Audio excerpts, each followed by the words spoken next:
ever. And due to contractual obligations and to shield our airwaves' corporate licensees from any semblance of liability, responsibility, and gullibility, we must tell you the views represented on this show are not necessarily those of this station or its management. This radio show contains differing points of view on current political topics, and due to the nature of its contents, it should be heard by everyone. Thank you for listening. 3, 2, 1.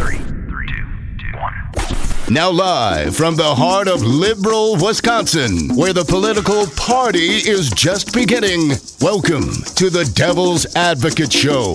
Best friends proving it's never personal, only politics. Please allow me to introduce myself. Now here are your hosts, Dom and Crute. Welcome to the Devil's Advocates Radio Show. Happy hump day to you, my little buddy. Hey, Crudy, good to be with you as always, my dear friend. State of the Union address. Dom, yay or nay, did you watch it? Yay and nay. I watched most of it, but honestly, I fell asleep. Crudy, so I missed about 15 minutes of it, which means I watched over an hour. So I regret that I spent the time. I would like it back, and I blame you. Am I going to see overtime requests on your pay stubs? Yeah. Well, I appreciate you doing your homework, Did you watch it, Crudy? Yeah, I did. The whole thing? Did you fall asleep? I was actually cooking dinner at the beginning, being, the domesticated cooker once in a blue moon that I am. No, I was cooking dinner at the beginning and then ate dinner as Trump was talking. And by the time I finished dinner, something of a telethon, I was ready for the Stormy Daniels. And did you watch Stormy Daniels? Yes. See, I did not. I will tell you that story, but not right now, Dom. We got bigger and fresher fish to fry right here in our backyard. Scott Ross, Executive Director, One Wisconsin Now. He's going to come and join us at about 2:30 today. We're going to talk about the gag order Scott Walker's putting out there. This in regards to what? Testing people, welfare recipients for drugs. So there's a gag order. What do I mean? I'm not exactly clear. I'm not clear. Scott Ross. All right. Bring someone in to do the homework for us. All about it. And what I perceive as the lead today, Dom, the Nunes memo. They didn't get it out in time for Stormy Daniels. My prediction, perhaps, a little off on the timing. But it'll be out there. How do we know this? Because after the State of the Union address, Donald Trump said it to somebody. This a hot mic. I believe it's Cut 92. Fancy Brian. Donald Trump. What's this? The 100% guarantee. His word. It's always good, especially when he says, believe me, I guarantee 100%. Something to the effect. 92. Let's release the memo. Oh, yeah. Oh, don't worry. 100%. Release the memo. Don't worry. It'll happen 100%. Something to that effect. I could take a dump on a box and mark a guaranteed if you want, Crudy. I got the time. Listen, anytime this guy says 100% guarantee, you can, I'm pretty sure, take it as it's not a guarantee. But in the case that he thinks that somehow this memo will be exonerating of Donald Trump, I think there is, in fact, basically 100% guarantee. He wants it out. He will release the memo. Release the hounds. Dom, here's a headline. I found it at thehill.com. Despite Trump's will, and apparently the ball is currently in his court, it's not like he's got the support of anybody else, non-Trump supporters, like the FBI. FBI Director Christopher Wray has reportedly warned the White House against releasing the classified GOP House Intelligence Committee memo, saying that some of the information in the document is inaccurate. Release it. Who cares? When has that ever been a litmus test for this president? Or Republicans in general, quite frankly. A source familiar with the situation informed Bloomberg that Wray told the White House that the memo paints a false narrative. I think that was the intent, Dom. Republican lawmakers say the memo provides proof that the Department of Justice abused a surveillance program to unfairly target a member of the Trump campaign. Only one? Wray met with House Intelligence Chairman Devin Nunes, whose staff authored the memo on Sunday to review the document. Nunes reportedly told Wray to flag information in the document that was inaccurate or could endanger national security. Give it a red marker. Is that what he's asking for? Check the homework for me? Perhaps, I'll spare you the joke. The intelligence panel voted this week to make the memo public, giving President Trump 5 days to review the document and make a final decision about its release. The FBI is not involved in the White House review of the document, according to Bloomberg. Trump was heard, and we heard the sound, the live mic, was heard telling a Republican lawmaker after Tuesday's State of the Union address that he is 100% for releasing the document. This report, Avery Anapol at The Hill. So release it anyway. Now, Wray is appointed by President Trump, right? He's not part of the deep state, or is the state so deep that, Trump only Even Trump had... appointees might be part of the deep state, the Hillary deep state. Oh, the tentacles. It runs deep. Red pill or blue pill, Crudy? One pill makes you larger, one pill makes you small. Dom, there are some people would say... Some people say... And I would remind people, Devin Nunes has not really clarified the point. This memo created by your buddy, Danny Devin Nunes. Listen, miss. This memo wasn't created in conjunction with the White House. And failed to deny whether or not he created it with the White House, which I presume to be a yes, absolutely. Now, I wrote this in conjunction with the White House. Nunes has a history of coordinating with the White House on matters of Russia and intelligence. Almost laughably so. Let's not forget the White House Trump staffers fed him documents that he had this clandestine late night Uber ride around, and then he hustled back to the White House to present them to the Donald as if he'd found new, fresh information. Sit down, Danny. That, in fact, had come from the White House. Right? And that's how he got recused, air quotes, from the Russian investigation of the House Intelligence Committee. A short ethics investigation also, I believe. But since the House Ethics Committee, led by Republicans, cleared him, and because Paul Ryan, Wisconsin's own spineless Speaker of the House, has not removed him, well, Nunes is out there doing more mischief, and I would say probably in cahoots with the Trump administration. Well, he didn't say he didn't. He did not. Why don't you improve your lie a little, sir? Yes, winter rules. Oh, yes. Yeah, winter rules, man. It's all good. Nunes could face obstruction charges. Expert says colluding with the White House nullifies congressional immunity. David Edwards at the Raw Story, Dom. What? Former White House Ethics Counsel Norm Eisen warned on Wednesday that House Intelligence Committee Chairman Devin Danny Nunes may have opened himself up to an obstruction of justice charges if he colluded with the White House to create a memo smearing the FBI Russian investigation, one which Christopher Wray, the Trump-appointed FBI director, today said is inaccurate. That little memo, Dom.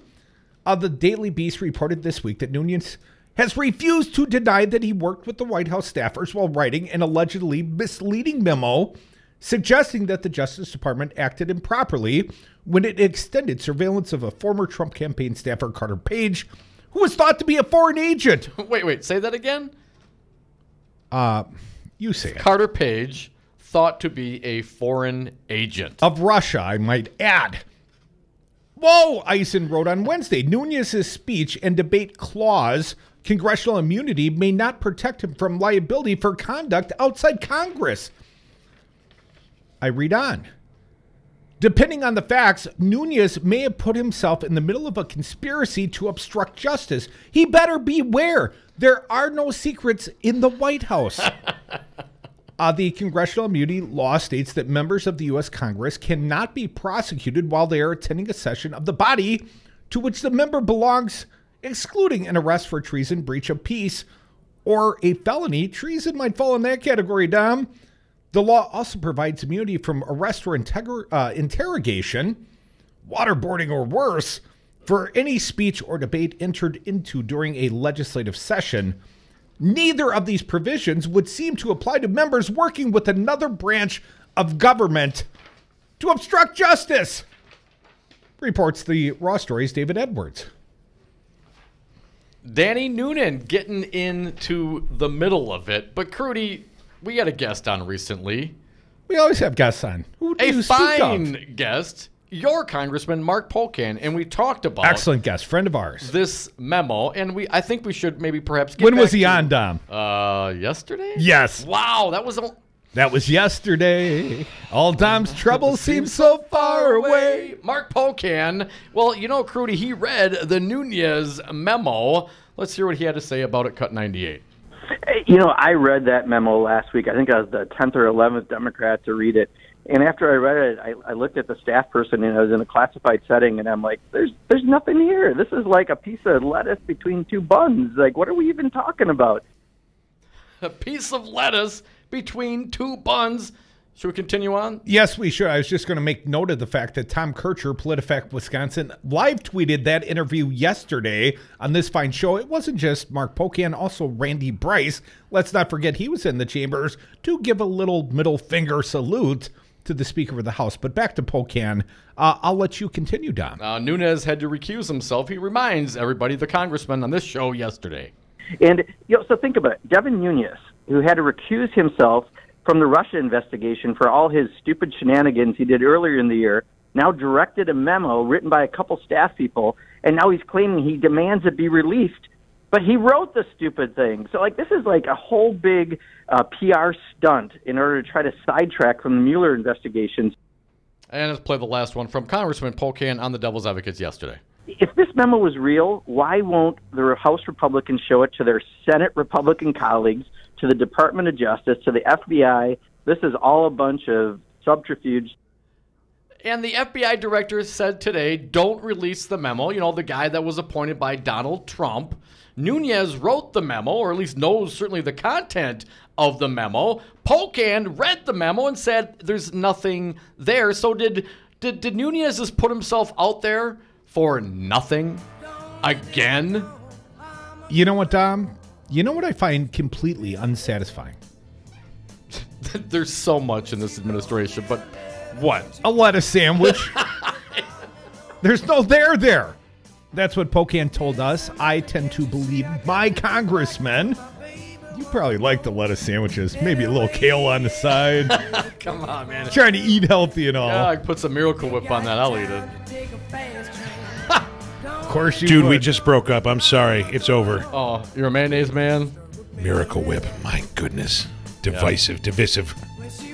I'm thinking more like the special sauce for both you guys. We're getting the the Trump special sauce. Come on. Come back with us. It's all about the memo, man. It's the memo. The Devil's Advocates radio show will break secret clandestine memos. We'll talk about the state of the union and Teres, get your opinion of the state of this great union.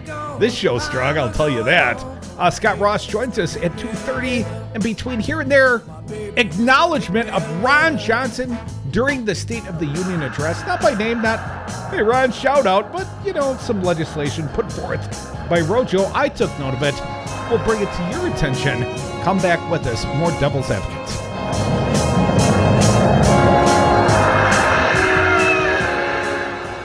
Memos are for important things. A memo can bring people together. A memo can be a call to arms, a manifesto, a poem. A memo can change the world. If you want me to take a dump in a box and mark it guaranteed, I will. I got spare time. Listen, miss. Hi, this is Brad Saug, owner of Zero Res Madison Carpet Cleaning. Zero Res is the best new technology in carpet cleaning. We have a patented process using empowered water, a high-tech process in which we force the water to act like soap. It doesn't want to stay in that state. It's jacked up and it's angry and it wants to hit the dirt and then it neutralizes. When we're done, all that's left in your carpet is just light moisture. In the end, you get the cleanest, greenest, healthiest carpet cleaning available. Call us at 848-9000. Zero Res. Spell it backward or forward. It's the right way to clean. Businesses today thrive and survive with technology. At Five Nines, we provide businesses with the IT tools they need to stay relevant. We offer enterprise-level solutions at competitive prices. I'm Todd Stryker, President and CEO of Five Nines. Let us manage your IT so you can focus on more important things, like running your business. Check us out at 5nines.com. That's the number 5, NINES.com. You concerned about speaking up at work? Do you feel like you have no say in your day-to-day work routine? Join Teamsters Local 344. Call 414-258-4545. Get a seat at the table. Join your brothers and sisters in negotiating for better wages, hours, and working conditions, and be part of the most powerful union in North America. Teamsters Local 344 covers sales and service throughout Southeast Wisconsin and package and airlines statewide. Contact Teamsters Local 344 at 414-258-4545 or at local344.org.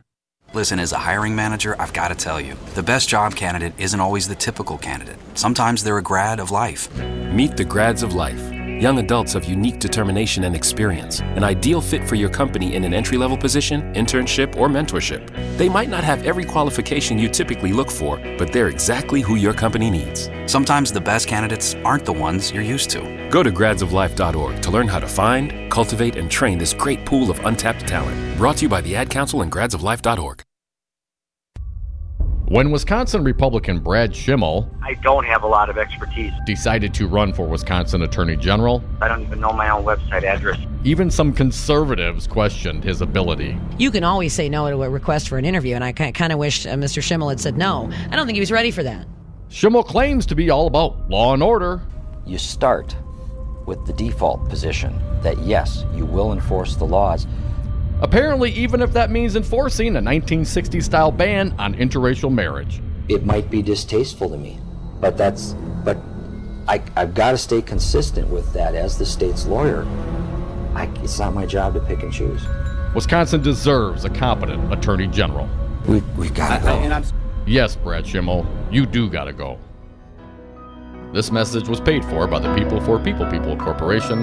Donate online at p4ppc.org, p4ppc.org.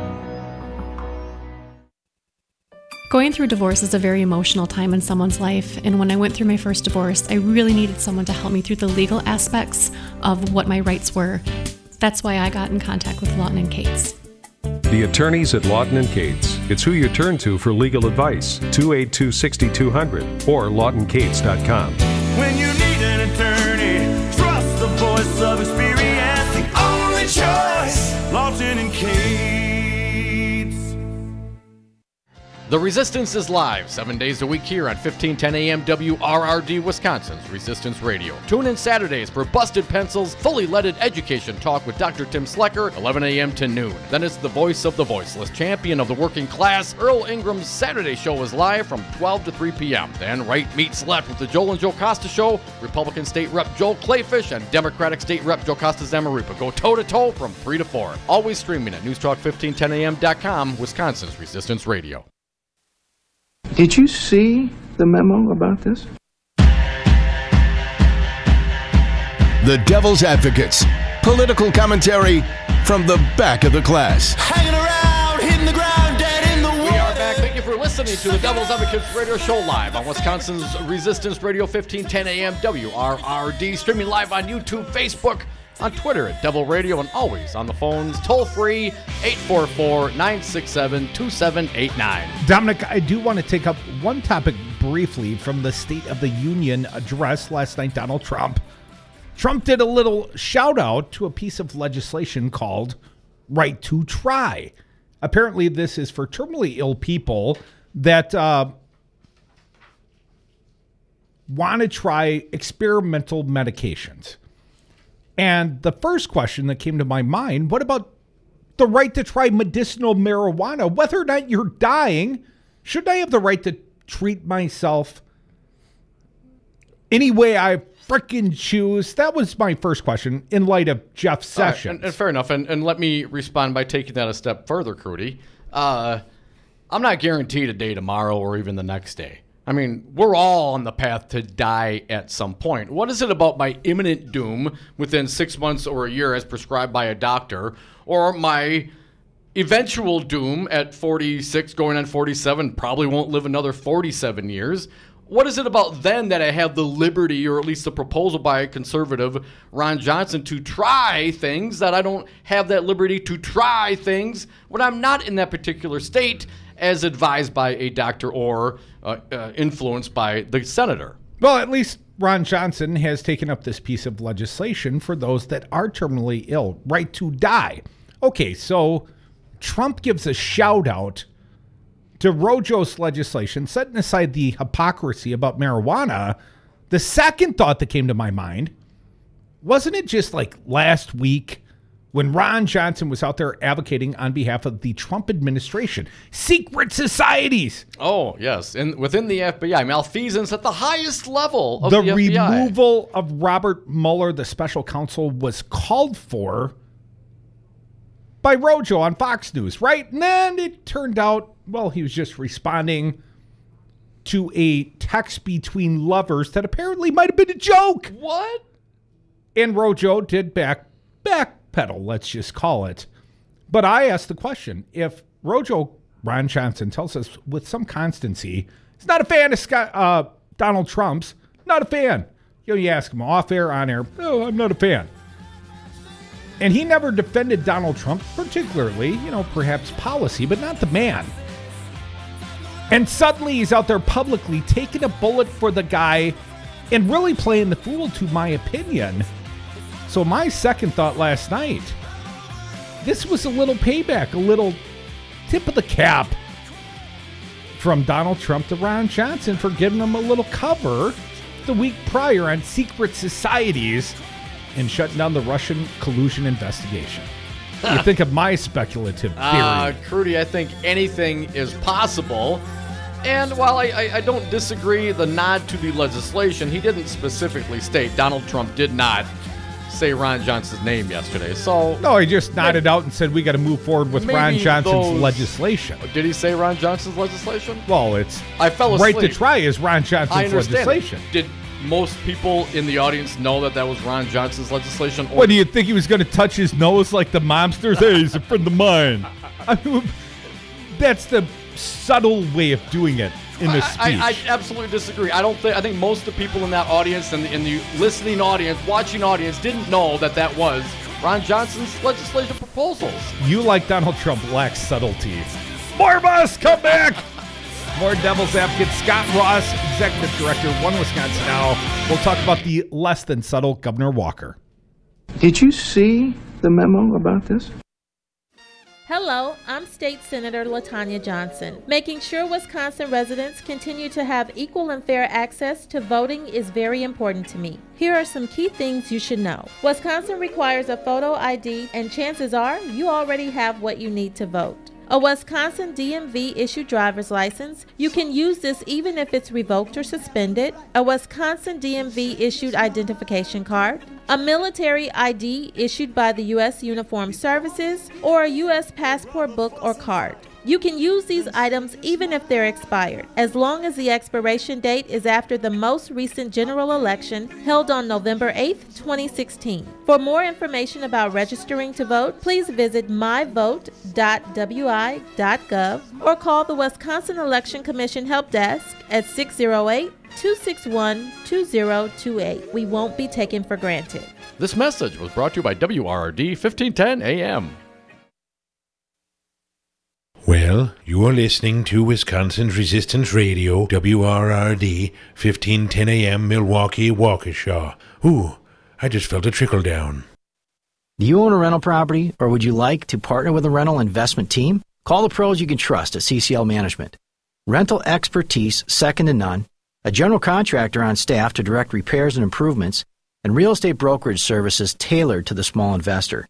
If you're ready to invest in rental property, or just need professionals to manage your real estate portfolio, call us, CCL Management, at 608-833-0009, or visit us on the web at cclmanagement.com. Have a drink at Regano's Roman Coin. This neighborhood corner tavern is as classic as the street it occupies. Family owned and operated since 1966, Regano's Roman Coin is located in a former Pabst Tide House on historic Brady Street, serving an array of craft beers with a focus on Wisconsin breweries. Also, weekly drink specials, trivia on Wednesdays, seasonal sporting events, parties hosted for all occasions, and pet friendly. Open 11 a.m. Tuesday through Friday, 10 a.m. Saturday and Sunday, closed on Monday. Regano's Roman Coin, Milwaukee's pet friendly, cash only order and classic corner tavern. Hello, it's me, the designer jeans in the back of your closet. What happened to us? I used to summer in the Hamptons, and now I'm stuck behind a pair of sweats. Okay, maybe I never really fit you right, but I got a lot more Sunday fun days left in me. So take me to Goodwill, where I can really make a difference. Your donations to Goodwill create jobs, training programs, and education assistance for people in your community. To find your nearest donation center, go to goodwill.org. Donate stuff. Create jobs. A message from Goodwill and the Ad Council. Live via phone, he is former U.S. Attorney Jim Santel. Firing Bob Mueller doesn't mean that the prosecution, the investigation goes away. Pardoning one individual does not mean that you undo everything that has been done before. So this notion that somehow by shutting down and by pardoning and by sort of stopping the process, you're also stopping the wheels of justice is simply, again, it's simply wrong. The Devil's Advocates, weekday afternoons on 1510 a.m. Wisconsin's Resistance Radio.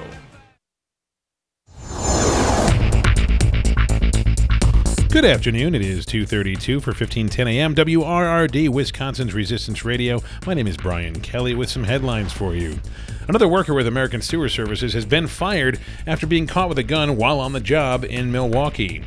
Also, Mayor Barrett's office says claims by Milwaukee Alderman Bob Donovan that the mayor reviewed body camera video of Bucks rookie Sterling Brown's arrest are untrue.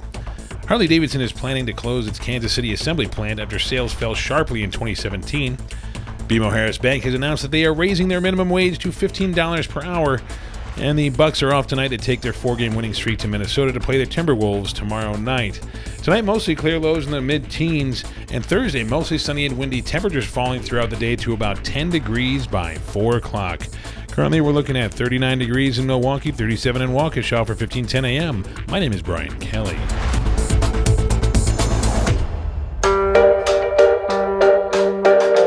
The Devil's Advocates, where there's always time for Scott Walker bashing. Hashtag Walker bashing.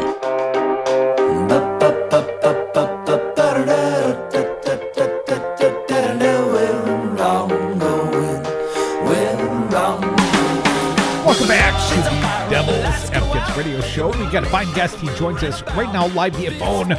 He's Scott Ross, Executive Director, One Wisconsin Now. He's a friend of ours. Scott, welcome back to the big show. Hey, good afternoon, gentlemen. Hey, Scott. Scott, appreciate you joining us. The topic, once again, Scott Walker.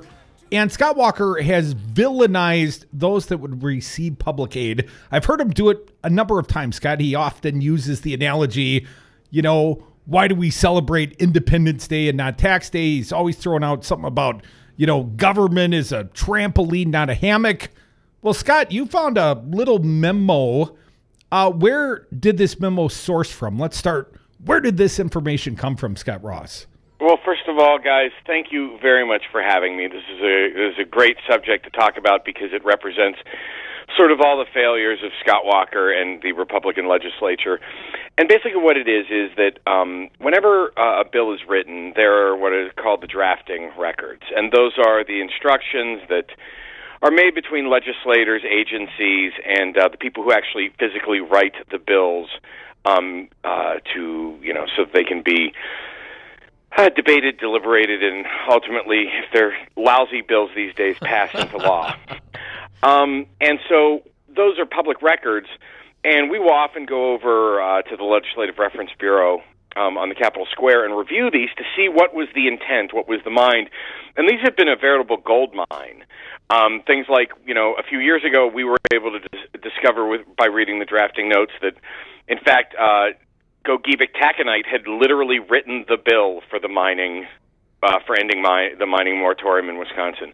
But we went over there yesterday and started reading the drafting records for these, multiple pieces of legislation, these attacks on poor people, that Governor Walker and the Republicans magically announced a special election or a special session for within hours of them getting shellacked in the 10th Senate District race, a seat that the last time a Democrat won was 1996. And what we found was, and again, we knew what these bills were about. These were about Scott Walker blowing a racist dog whistle to his base to say, hey, wake up, gang, we're going to start punishing black people and poor people by making them do undignified things to get public benefits and essentially criminalizing poverty. And what we found in the records was, a few things that should be alarming. For instance, I guess I'd start with this, and that is that as the polling in the race for the 10th Senate District showed that, the Republican support was just non-existent and that Patty Schachtner was going to win and win big. This was, less than a week before the election. There was an exchange where apparently the drafters had been put on notice that they needed to get these bills done pronto before the election was over, as soon as the election was over. And one of them communicated to the other one saying, quote, this is an ultra rush, as in today or maybe tomorrow at the latest. That they needed this absolutely, quickly. The second one we saw was that, I don't know if you remember, but Scott Walker and Robin Voss and Chris Kapenga, who, may I just say, since it's in your, it's in your listenership area, not that you're not all over the country, but this guy, Chris Kapenga, it's been bothering me who he reminds me of. He is literally Kevin Bacon's character, Chip Diller from Animal House. I just realized that today. Thank you, sir. May I have another? All is well! Exactly. All is well, right? And so these three cretins are traveling around the state of Wisconsin last week, no, I guess it was like a week and a half ago. But it turns out that there's a bill, one of these bills is making people who live in public housing take drug tests, okay? And the day before they were going out on their plane tour, there is a communication that said, hello, just found out that they want to add drug screening and testing to this draft. I'm checking as we speak about what the consequences should be. We'll let you know ASAP. So, literally, they had already planned to go out on the road with these bills, and they decided, let's make people in public housing pee in cups now. And then in conjunction with that, because, one of the arguments that folks like myself have been saying, smart people who know the science of poverty have said over and over again, drug testing poor people doesn't do anything. It just keeps them, this is just punitive to try and keep them from accessing public benefits. It is not a deterrent. And so, we're always saying, well, you just want to take these benefits away from people. And they're like, no! The Republicans are like, no, we don't. No, they want to help people, Scott. Help people help themselves. They just want to help people, yeah. Bootstraps. And they just literally, there was a communication in here from the Department of Administration, Walker's administration, saying, at this point, just be silent as to what happens if they refuse to comply or fail to complete treatment successfully. It's just, it is just so brazen. We all know, listen, and you started off, and then I'll let you guys, talk, but you started off by giving Walker's, yakking about government is a trampoline, not a hammock. This guy is 50 years old, and he has been in the government hammock as a public elected official with full pay from taxpayers and health care for his entire family for 25 years. For half of Scott Walker's 50 years, he has been nestled, snug in the government hammock. And how dare he make hardworking people urinate in cups to get their public benefits? Because you know what? Scott and Tonette and their kids lived in a mansion over in Maple Bluff that is public assistance, public housing for years and years and years, and not one of them had to take a drug test. And he ran a presidential campaign out of the basement. We got our friend Scott Ross, Executive Director, One Wisconsin Now, live on the phones. He's a fired up guy. We like that about him. Scott, let's talk about the timing. How frequently do we see new legislation, special sessions being called for in reaction to polling in a special election in the 10th Senate District? Are there any prior analogies to be drawn here? Parallels, perhaps, Scott? I don't recall Governor Doyle ever rolling out legislation because he saw a landslide victory coming in a special election. No, absolutely not. And here's the thing. There's two things at work here. And I don't know which one's worse, guys. You know, that they started poor bashing and criminalizing poverty because they lost an election and they need to blow that racist dog whistle loud and clear to their base because they think their base, that's what they respond to. Or two, they know the science and are simply ignoring it because that might be even worse. I mean, Scott Walker, career politician Scott Walker playing politics, I mean, you know, next you're going to tell me water's wet. But the idea that they would literally, like, know that the science is bad and ignore it, I think that might be worse. But, yeah, this is complete and total politics. This is all Scott Walker knows how to do. He is literally terrible at his job. You can read every single newspaper every single day and see some sign of Scott Walker's complete and total failure, and that's before he bankrupted the state with $4.5 billion going to a Taiwanese billionaire to get people to come from Illinois to take our jobs. So I think we are in a place where Scott Walker knows he is in the most vulnerable place he has ever been in his entire life as an incumbent elected official to lose an election. And he is going to do simply everything in order to try and win that election. It starts with attacking poor people. It starts with attacking people of color. It starts with taking away the rights of people to be able to vote. And it's even so much as, this thing where he's going to bribe all of us who have kids with the Badger breeder bribe. You get $100 per kid. And, I just want to, something really, really, and I nobody's really pointed this out, and maybe it's even a little provocative for your show, so I just want to warn you. I want you to just close your eyes for a second, guys, and I want you to think about what Scott Walker and Republicans in Wisconsin would say if President Barack Obama, in an election year, announced that he was going to give $100 to everyone who has a kid. What the Republicans would say. Well, Scott, of course, marinate with that. I can only marinate for a second because, of course, Scott Walker no longer wants to give $100 to every parent of a child.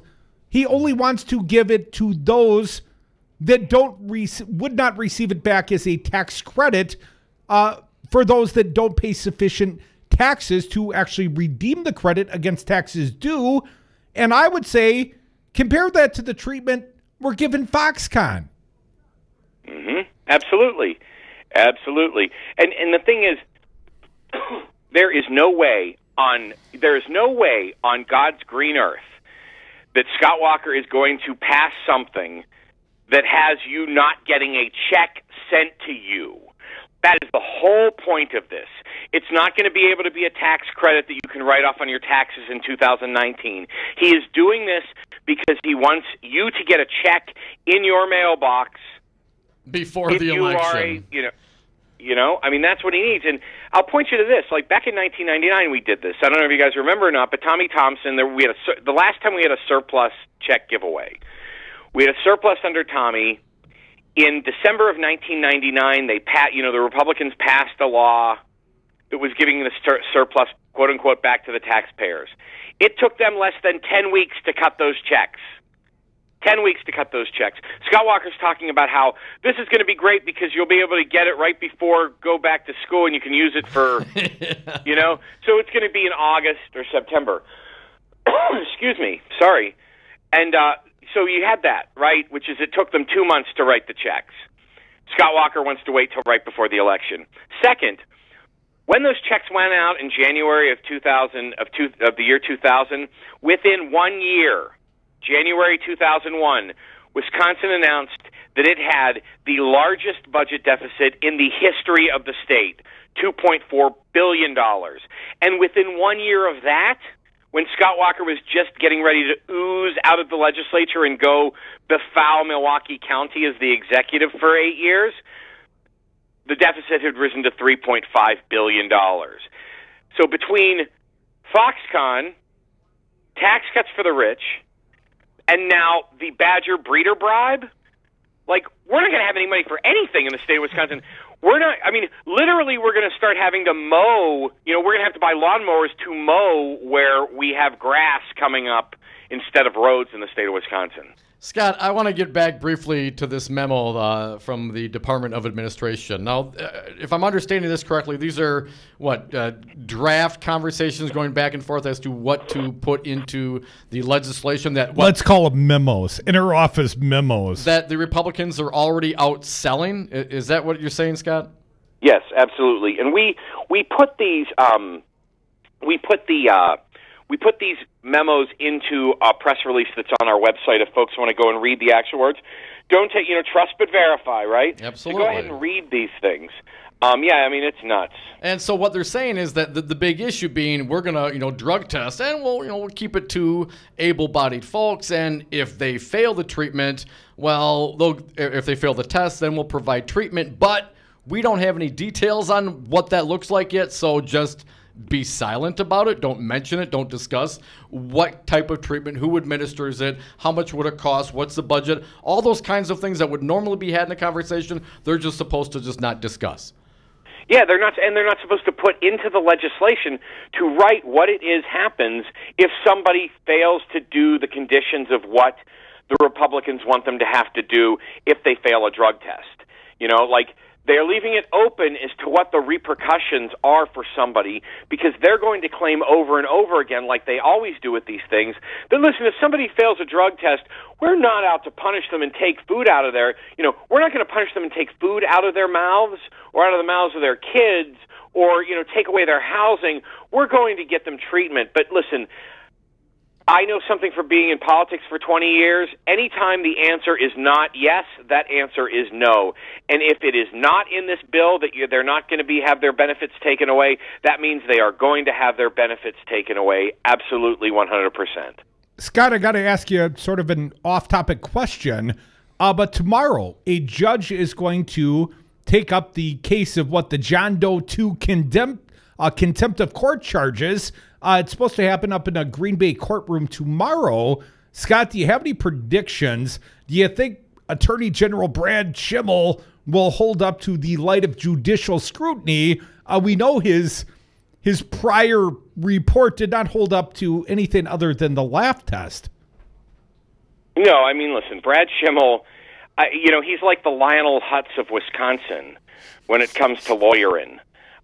He is. You think he's that good? Well, no. Listen, they both remember Lionel had those sweat sponges that blew up to say his thing. So he did, Brad Schimmel with his with his great admiration for swag, kicking ass every day, right? Certainly took his lead from Lionel. But no, I think that it'll I don't.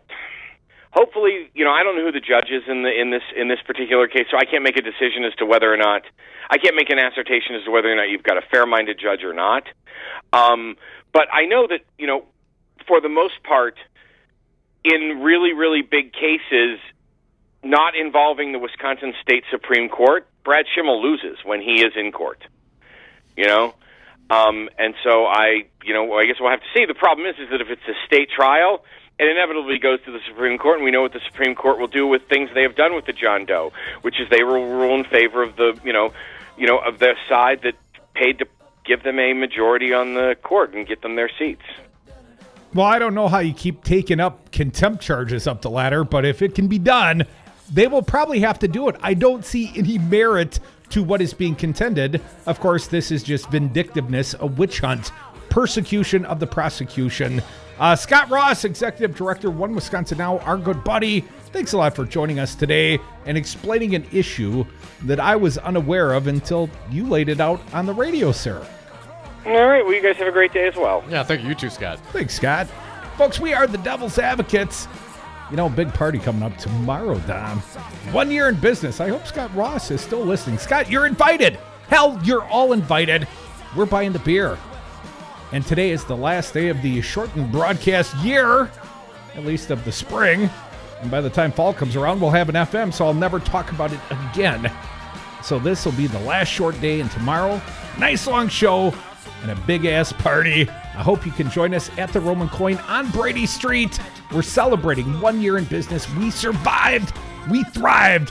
Hell, we're kicking ass every day. More Devil's Advocates. Dom and Crute coming back.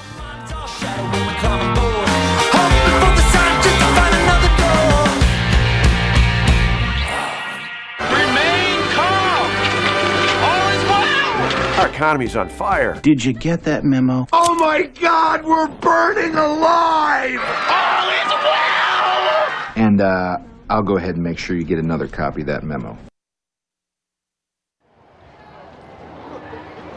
Make a resolution, Milwaukee, to eat your fruits and vegetables. Go to the new Pete's Fruit Market on Martin Luther King and North Ave. Find the freshest fruit, always the perfect peach. Pete's Fruit Market is a brand new, modern, full-service grocery with an in-store butcher shop. Go see the manager, Vidal, for daily specials at the new Pete's Fruit Market on North Ave in MLK. Tell them that the Devil's Advocate sent you. My name is Adam Holmes, and I'm proud to be union. Adam, you're Director of Training for Painters District Council 7. What do you do? I'm making sure that we're investing in our members. We're providing the safest and best trained painters, glazers, drywall finishers, and trade show workers in the industry, and we also do that at no cost to the taxpayers. Why hire unions? Because it costs less to be safe. We keep the contractor on the right side of OSHA and help keep the workmen's comp rates affordable. Join us, Painters and Allied Trades, District Council 7. Take a look under your bed. Find stuff under there? What about jobs? No? Now try your basement. There's a pair of overalls that overall you're not so into anymore. A perfectly good laptop that hasn't sat in your lap in months. And even more stuff, but still no jobs? Well, you really have both. See, stuff is defined as household articles considered as a group. Sometimes this stuff is no longer needed. Wait, no longer needed? That can't be right. Because remember those jobs you were looking for? Those are really needed, and they're the stuff inside your stuff. Even inside that winter coat that moved with you to Phoenix. Our job is to unlock those jobs, and it starts when you donate your stuff to your local Goodwill. Here's how we do it. When you donate to Goodwill, we sell your stuff to provide job training for people right here in your community. So just by teaming up with Goodwill, you help create jobs. And isn't that worth parting with the leftover guitar from your 80s cover band? Goodwill. Donate stuff, create jobs. Find your nearest donation center at goodwill.org. A message from Goodwill and the Ad Council. I was on Zero Res Madison's Facebook page the other day, and they have almost 2,000 testimonials from local customers. Apparently, I'm not the only one stoked on how cool this company is. A green technology that actually works better and doesn't cost more. It's a no-brainer. I'm in. We are starting our own Devil's Advocates revolution to free your carpets from harsh chemicals and soaps. Call Zero Res today and ask for the Dom and Crute special 608-848-9000 or schedule online at ZeroResMadison.com. Zero Res, spell it forward or backward. It's the right way to clean. Listen and imagine.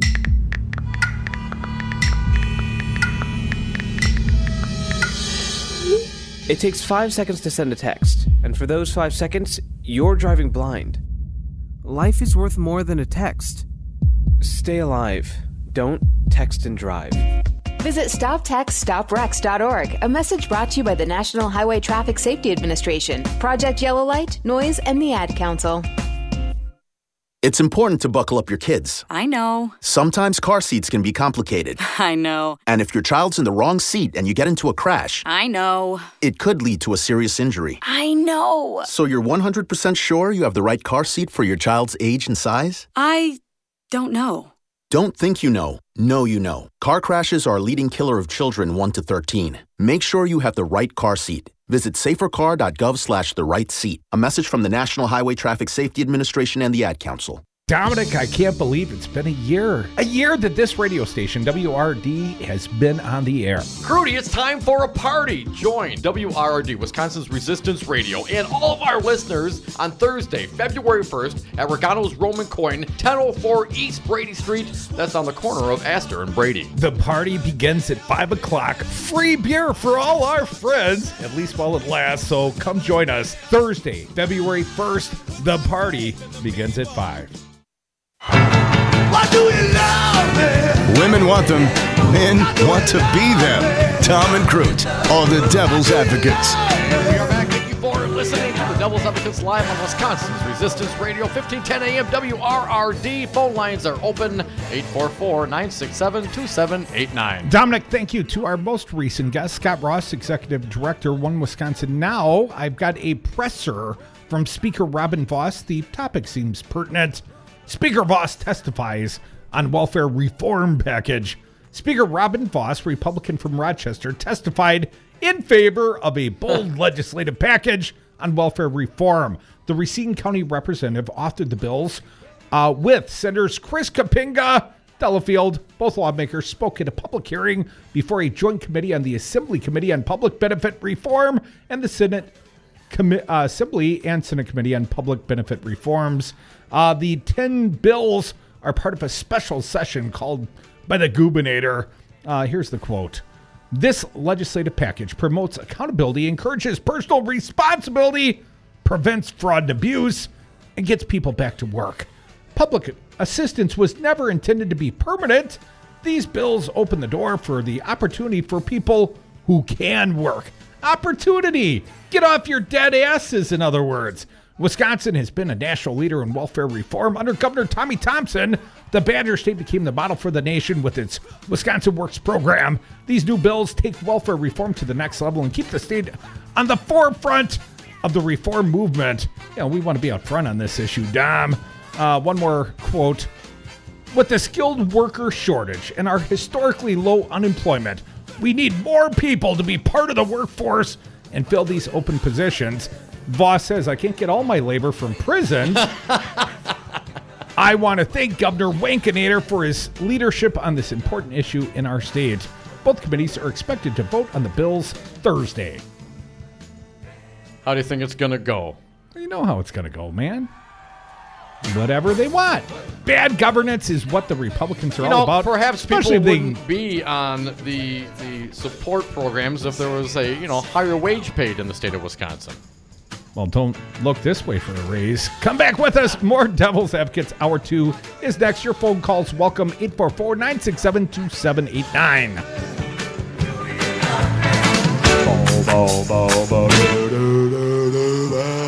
And I love all people, rich or poor. But in those particular positions, I just don't want a poor person. Does that make sense? And I'll go ahead and make sure you get another copy of that memo.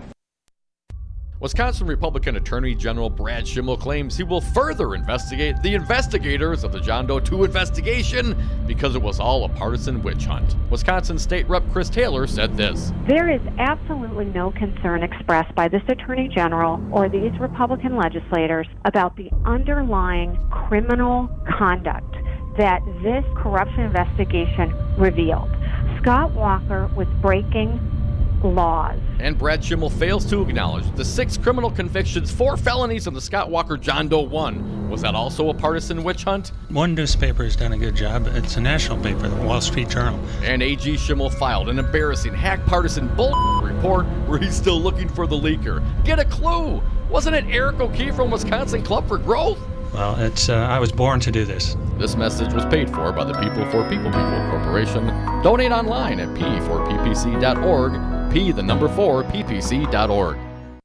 When you need an attorney, trust the voice of experience. The only choice, Lawton and Cates. I needed an attorney because I was injured at work.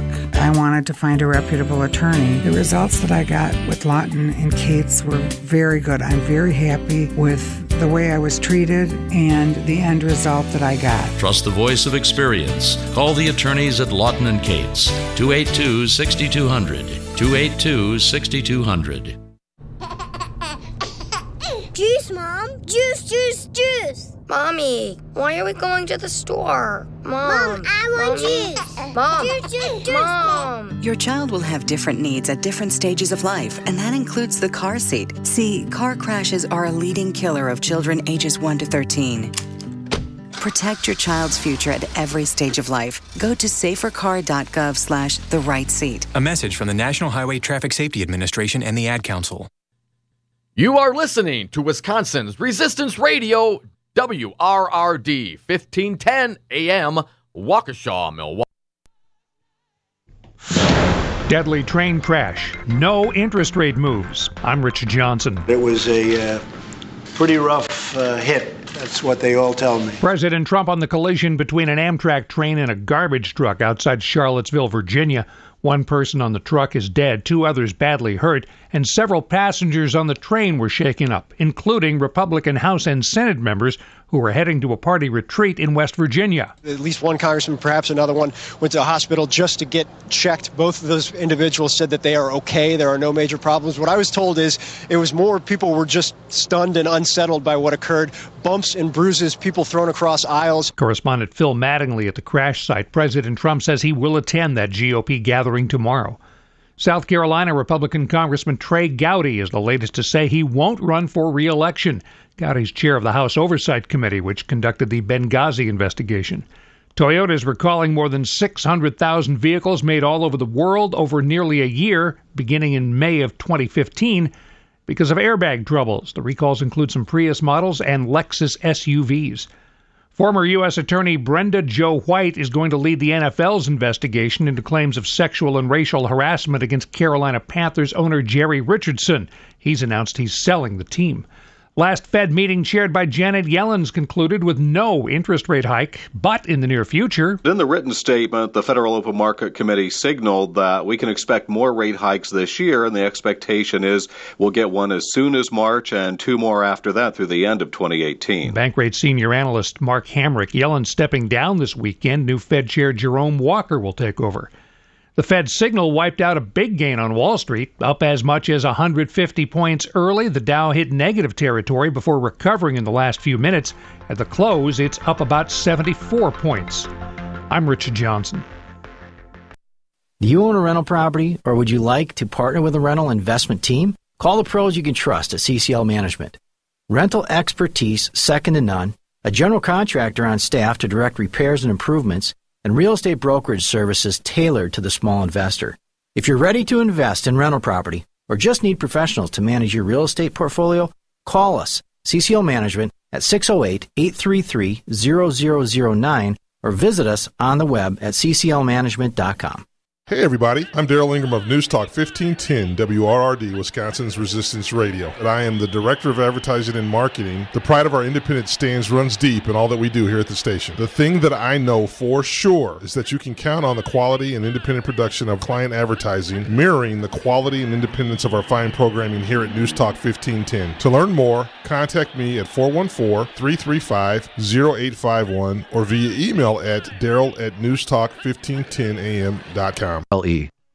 New Jersey Democrat Senator Robert Menendez will not have to undergo a second federal corruption trial. A few days ago, a federal judge weakened the case against New Jersey's senior senator by throwing out several counts.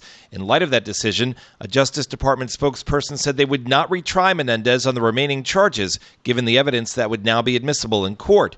In November, Senator Menendez was emotional when the jury said they could not reach a unanimous verdict. To those New Jerseyans who gave me the benefit of the doubt, I thank you. In a statement, Menendez said he was grateful that the Justice Department reached an appropriate conclusion. He was accused of doing political favors for a doctor in exchange for paid-for travel and vacations. I'm Steve Kastenbaum. Dr. Brenda Fitzgerald's time as head of the Centers for Disease Control has been short, just 6 months.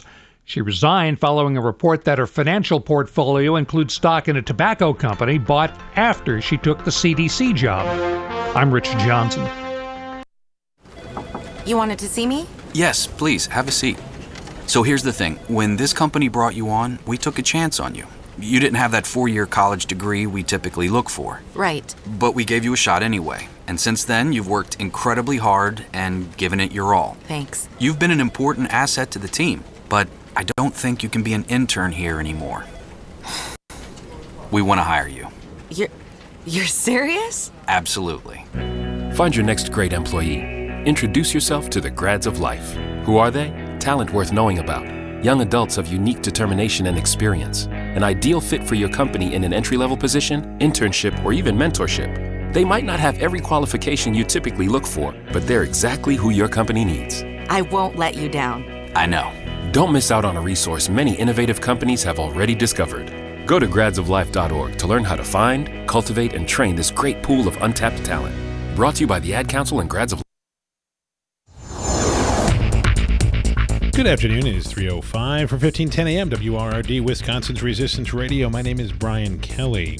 Mayor Barrett's office says claims by Milwaukee Alderman Bob Donovan that the mayor reviewed body camera video of Bucks rookie Sterling Brown's arrest are untrue. Donovan represents the area where Brown was arrested and cited unnamed sources for his claims. In an email, Patrick Curley, Barrett's chief of staff, said Alderman Donovan deserves a technical foul. Police Chief Ed Flynn refuted the claim, adding in a statement, quote, "Although I appreciate Alderman Donovan's knee-jerk loyalty to the union's position on everything, I would remind him that getting his information from the Milwaukee Police Association does not equate with actually knowing the facts." Tonight, mostly clear, lows in the mid-teens. Tomorrow, mostly sunny and windy. Temperatures falling throughout the day to about 10 degrees by 4 p.m. Currently 39 degrees in Milwaukee, 37 in Waukesha. For 1510 a.m., my name is Brian Kelly. The following program is a presentation of DC Communications, LLC. Warning, you are about to listen to the greatest radio show ever.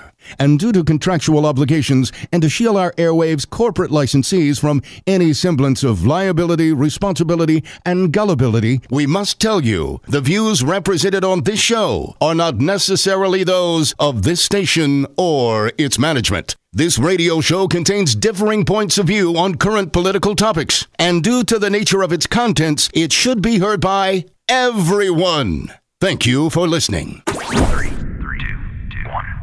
Now live from the heart of liberal Wisconsin, where the political party is just beginning, welcome to the Devil's Advocate Show. Best friends proving it's never personal, only politics. Please allow me to introduce myself. Now here are your hosts, Dom and Crute. Welcome back. Hour 2 of the Devil's Advocates Radio Show. Dom, perhaps time for Walker bashing later. But we got to talk about the State of the Union address. Do we have to? Last night, or nap hour, as it was for you. It was only like 15, 20 minutes I fell asleep. And my wife took a picture of me sleeping. During the State of the Union address. I'm like, come on, baby. Come on, man. You can't even stay awake through class. It was terrible. I was, they're nice words, but I think I'm going to go back to reading transcripts. I didn't find them to be particularly nice words. I mean, really, I didn't. I thought. I mean, he so said, what? Well, what do you mean? That's a nice word, is it not? Let me tell you. Yes, here's it's a nice word. It was a grimly toned speech. I mean, this was trolling at its best. Well, perhaps it's Donald it was Trump, man. I mean, that's what he no does. Doubt. But Donald Trump, effectively trolled Colin Kaepernick, the Black Lives Matter movement, immigrants, Democrats. I mean, it was a big trolling expedition. And I know, for some reason, his approval ratings are up very modestly, depending on which poll you look at, Dom. But I don't think the least popular president at this point in his administration ever really got a lot of room to troll at the State of the Union and burn whatever little goodwill he might hope to garner with this unifying speech. Again, and I guess that's the point. It's not the words that are spoken. It's also who is saying them. I mean, if Donald Trump got up and gave the Martin Luther King Jr. I Have a Dream speech, it just wouldn't have the same impact, would it? Hell no. Well, of course not. And the fact that the man didn't, have a snot bubble. But he's I know, he did still always taking the deep breath before he gives you a load of BS, because I don't believe a word the guy says. And so it was really tough for me. And the constant, and let's be honest here, this is, the GOP is Donald Trump, and Donald Trump is the GOP. They were up, standing and clapping for him way too much. The pomp and circumstance, I'm not a fan. But this is the GOP on display, man. Well, it was about good television. Donald Trump cared more about the optics than he did about the content of the speech. Then why do the profile shot doing, with because the belly hanging out and doing the clapping into the mic? The guy's been on TV for a long time. You'd think he'd know better than to not clap into the mic. And Donald, you look a little thinner, when you're facing the camera. This whole putting your head back. Are you trying to tell me something right now? He looks like Mussolini. Okay. I don't think it was about the profile. He was turning to the supportive part of the chambers, which, of course, to his left sat the Republicans, sat the co-conspirators. So that's who he was turning to. And we've seen Trump rooster around the stage many times and clap for himself. I mean, he's That's what so he does. proud of himself. He is his own biggest fan. Before we get to Trump sound, let's start with a little Nancy Pelosi. Now, she had her own problems last night. A lot of someone implied, or it's been said, perhaps she was having denture issues. I've heard that a lot on right-wing radio. They like to bash Pelosi. She was one of the more effective speakers of the House ever. I would compare her with Paul Ryan. Hands down, she kicks his ass. But anyways, here's what Speaker Pelosi, former Speaker Pelosi, had to say about the State of the Union address.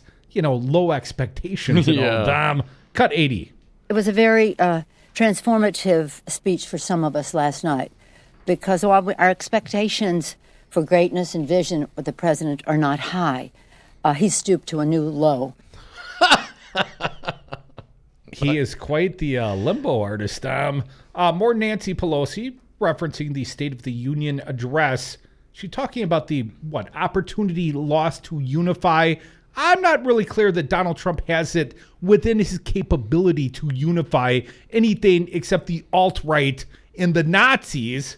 But anyways, Dom, let's see what Nancy thought. Cut 81. He had an opportunity for unity. We always are hopeful for that. Instead of a hand of friendship, as some have said, he presented a clenched fist. Still Easy having for you trouble to say. with those dentures, apparently. A little Monday mouth, perhaps. More of Nancy Pelosi, former Speaker of the House. She said she felt freed because of the major disagreements, right? Not looking for common ground with this man. Keep playing it. Cut 82. I found it liberating. It freed me of my personal thoughts about the president and said, this is so much bigger than that. None of us can afford the luxury of minor disagreements. This is very major. Now, there were fact checks going on during the State of the Union address. My understanding, PolitiFact, the site crashed. So many people were trying to fact check this man in real time. He made a number of humdingers out there.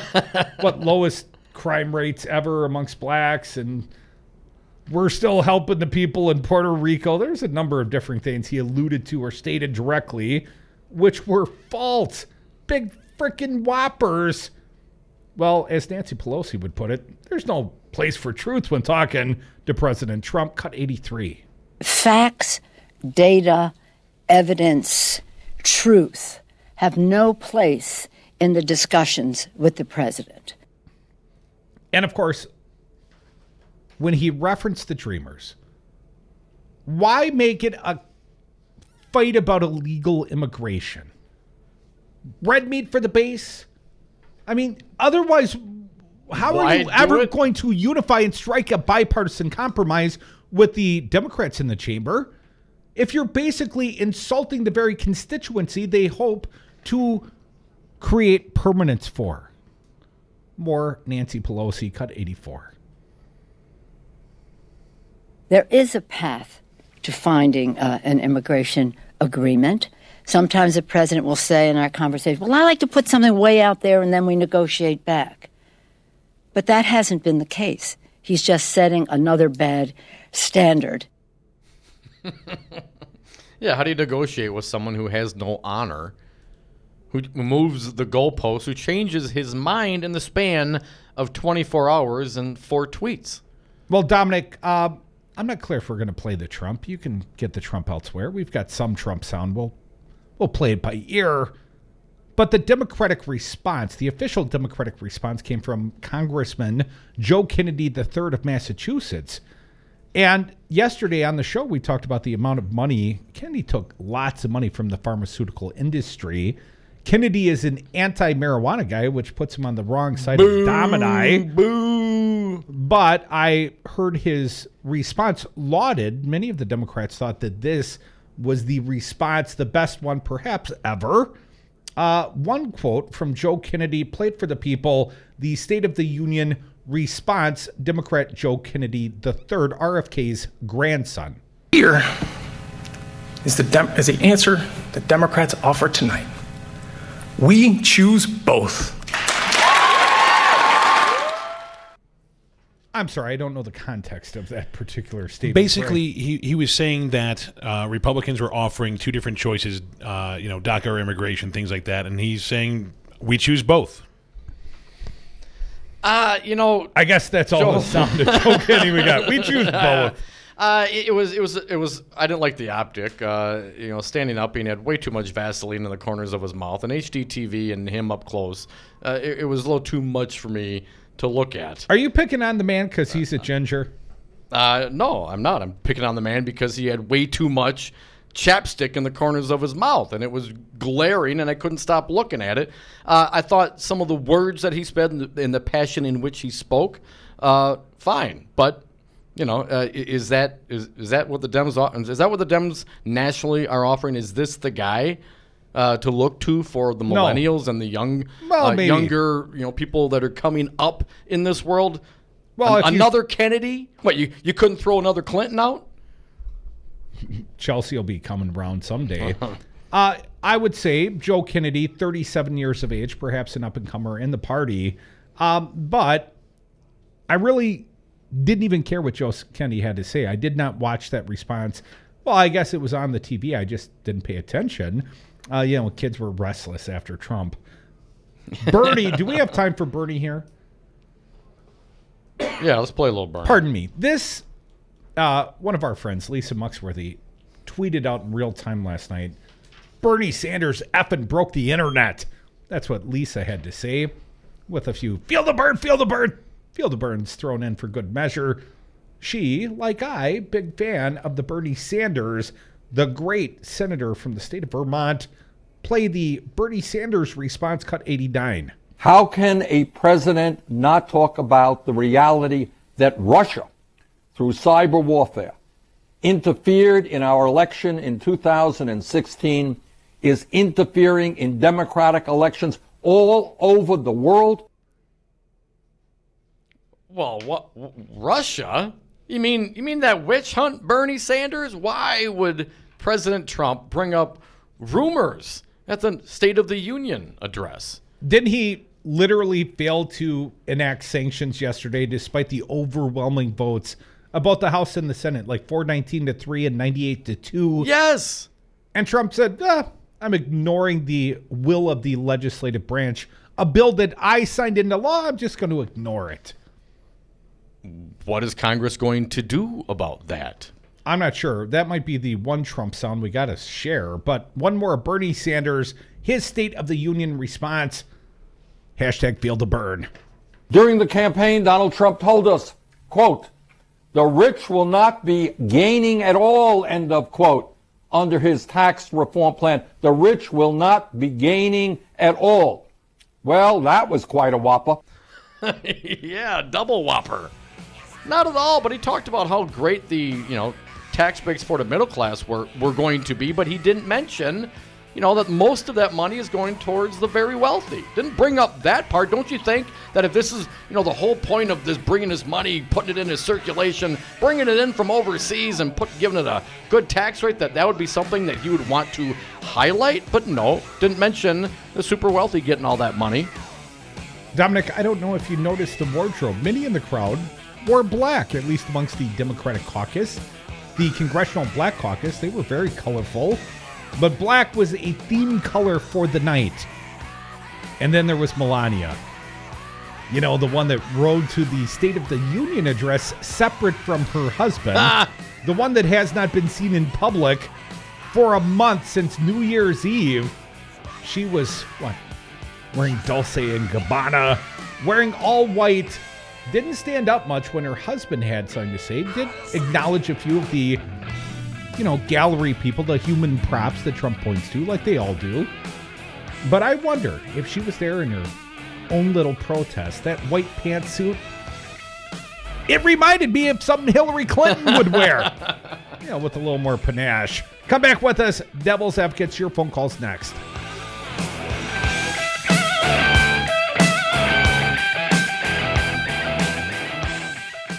This is like bowl of doggy do. Put a cherry on top and call it a chocolate sundae. Words are less important to me than deeds. This is really a stinkeroo.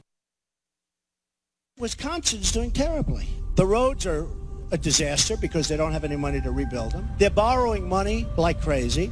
They projected a $1 billion surplus, and it turns out to be a deficit of $2.2 billion. The schools are a disaster. The hospitals and education is a disaster. And when I see Scott Walker with his little motorcycle and puts his helmet on and he gets off and he makes a speech, but he's always riding like, he gets off a bike like he's a big tough guy, okay, or a little tough guy. Their lobbyists, their special interests, and their donors will start calling. They gave you $1 million to your campaign, and this one gave you $5 million, and this one, you have to do it. You know what he's going to say? Okay, I'll do it. Mr. Trump, you're using the talking points of the Democrats, and as we all know, I'm using facts. This message was paid for by the People for People Corporation. Donate online at p4ppc.org, p4ppc.org. Hi, this is Brad Saug, owner of Zero Res Madison Carpet Cleaning. Zero Res is the best new technology in carpet cleaning. We have a patented process using empowered water, a high-tech process in which we force the water to act like soap. It doesn't want to stay in that state. It's jacked up and it's angry and it wants to hit the dirt and then it neutralizes. When we're done, all that's left in your carpet is just light moisture. In the end, you get the cleanest, greenest, healthiest carpet cleaning available. Call us at 848-9000. Zero Res. Spell it backward or forward. It's the right way to clean. He is Mark Thompson. He is the chair of the Wisconsin Elections Commission. When the leader of the Senate acts like a king rather than an elected representative and won't even give a hard-working person a hearing before he asks for his head on a plate, that is being a bully. So this is not, this is just stating the facts. No fake news here. The Devil's Advocates, weekday afternoons on 1510 AM, Wisconsin's Resistance Radio. You concerned about speaking up at work? Do you feel like you have no say in your day-to-day work routine? Join Teamsters Local 344. Call 414-258-4545. Get a seat at the table. Join your brothers and sisters in negotiating for better wages, hours, and working conditions, and be part of the most powerful union in North America. Teamsters Local 344 covers sales and service throughout Southeast Wisconsin and package and airlines statewide. Contact Teamsters Local 344 at 414-258-4545 or at local344.org. Driving means freedom, exploration, fun, pride, flexibility, protection, friendship, escape, independence. Distracted driving means danger, recklessness, irresponsible, chaos, police, devastation, injury, tears, death. Safe driving means staying alert and staying alive. Visit StopTextsStopWrecks.org, a message brought to you by the National Highway Traffic Safety Administration, Project Yellow Light, Noise, and the Ad Council. Hello, I'm State Senator LaTanya Johnson. Making sure Wisconsin residents continue to have equal and fair access to voting is very important to me. Here are some key things you should know. Wisconsin requires a photo ID, and chances are you already have what you need to vote. A Wisconsin DMV-issued driver's license. You can use this even if it's revoked or suspended. A Wisconsin DMV-issued identification card. A military ID issued by the U.S. Uniformed Services, or a U.S. passport book or card. You can use these items even if they're expired, as long as the expiration date is after the most recent general election held on November 8, 2016. For more information about registering to vote, please visit myvote.wi.gov or call the Wisconsin Election Commission Help Desk at 608-261-2028. We won't be taken for granted. This message was brought to you by WRRD 1510 AM. Are you my pal? The Devil's Advocates, because freedom. And we are back. Thank you for listening to the Devil's Advocates radio show on Wisconsin's Resistance Radio, WRRD 1510 AM. Streaming live on YouTube, on Facebook, on Twitter at Devil Radio. And we got a couple lines open, 844-967-2789. Dom, we are going to the phones in just a moment, I promise. But there is breaking news. And I got to ask you, buddy, are you on my team? I'm on the team, man. CNN reporting Trump asked Rosenstein if he was on my team. Oh, wait, Rosenstein? Isn't that the FBI guy? Department of Justice guy, technically, I believe. He is the Deputy Attorney General. Yes, thank you. Pamela Brown, Evan Perez, and Laura Jarrett At CNN reporting, Deputy Attorney General Rod Rosenstein visited the White House in December seeking President Donald Trump's help. The top Justice Department official in the Russia investigation wanted Trump's support in fighting off document demands from House Intelligence Chairman Devin Nunes, your buddy. But the president had other priorities ahead of a key appearance by Rosenstein on the Hill, according to sources familiar with the meeting. Yeah, obstruction of justice. That's what motivated Trump. Trump wanted, and I'm back to reading from CNN, Trump wanted to know where the special counsel's Russia investigation was heading, and he wanted to know whether Rosenstein was on my team. Direct quote, on my team. A little bit more. The episode is the latest to come to light, portraying a president whose inquiries sometimes cross a line that presidents traditionally have tried to avoid when dealing with the Justice Department, for which a measure of independence is key. The exchange could raise further questions about whether Trump was seeking to interfere in the investigation by special counsel Robert Mueller. Here's my aside. Yes! Who is looking into potential collusion by Trump campaign with Russia and obstruction of justice by the White House. And Dom, at the December meeting, the Deputy Attorney General appeared surprised by the president's question. The sources say he demurred on the direction of the Russian investigation, which Rosenstein has ultimate authority over now that his boss, Attorney General Jeff Sessions, has recused himself. We, of course, remember Trump's taking great objection to that as well. And he responded awkwardly to the president's team request. The sources said, here's the response time, similar to yours. Of course, we're all on your team, Mr. President. It is not clear what Trump meant or how Rosenstein interpreted the comment. I bet he interpreted like, this man's trying to obstruct justice to me, to my face. Interesting. 844-967-2789. Pizza Box, you're up. What do you got for us, Mike? I don't know where to start. Did you say that Trump's eating Whoppers now? Right? McDonald's not going to be happy. Whoppers, yeah. Well, he likes them made his way. Extra white bread. There were a few things he said last night that kind of tweaked me a little bit, like enemy combatants in Guantanamo. I guess I'll see you down there, boys.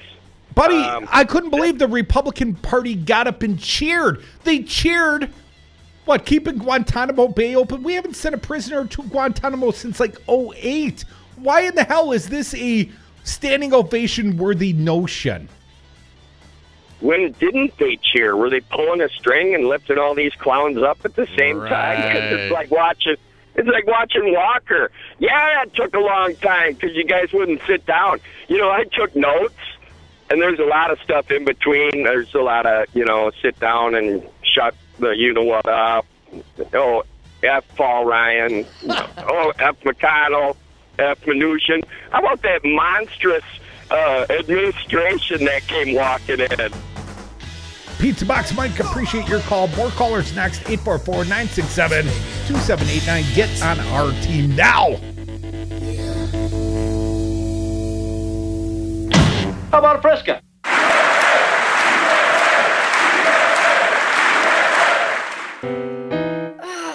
Steven. Who said that? Me, down here. Ugh, what are you, a yellow booger? I'm a banana slug, Steven. What are you doing in my room? I'm your sense of adventure. It's been a long time since we've had an adventure in the forest. Mom took me to the forest last year. I'm a slug, Steven. It took me a long time to get here. You're right. I should get out. Yeah, the forest is not that far away. Hey, Mom! Come to the forest where the more adventurous you lives. Check out discovertheforest.org for cool places nearby. Brought to you by the U.S. Forest Service and the Ad Council.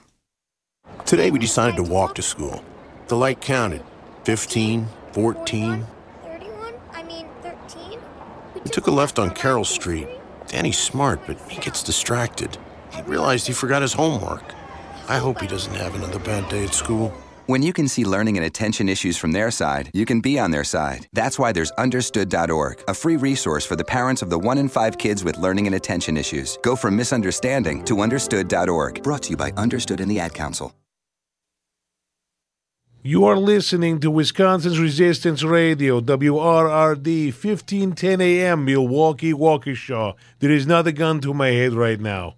I'm Andy Buck, and I'm proud to be union. Tell me about the underground economy. Well, the underground economy is essentially workers being exploited, and they're being exploited all over the state. They're working for no benefits, no retirement, and if you don't join your brothers and sisters, you don't respect your craft. Andy, why should I hire union? Crudy, you should hire union because you want the job done right the first time. We represent the highest skilled, safety-trained workers in the industries that we represent. Glazers, painters, and drywall finishers. Join us. Painters and Allied Trades, District Council 7.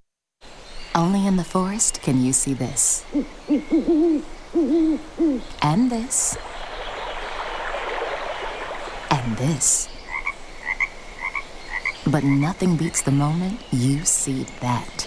Cool! That's your child's eyes opening up to a world of possibilities. I didn't know it could do that! Because one trip to the forest can spark a world of difference. There are some moments only the forest can inspire. Find yours at discovertheforest.org. Learn about forests near you and discover cool things to do when you go, like hiking, canoeing, fishing, or camping. Or create your own adventure with family and friends, and you might just see this. Your moment's out there. Find it at discovertheforest.org. That's discovertheforest.org. Brought to you by the U.S. Forest Service and the Ad Council. Dominic, I can't believe it's been a year. A year that this radio station, WRD, has been on the air. Crudy, it's time for a party. Join WRD, Wisconsin's Resistance Radio, and all of our listeners on Thursday, February 1st at Regano's Roman Coin, 1004 East Brady Street. That's on the corner of Astor and Brady. The party begins at 5 o'clock. Free beer for all our friends, at least while it lasts. So come join us Thursday, February 1st. The party begins at 5.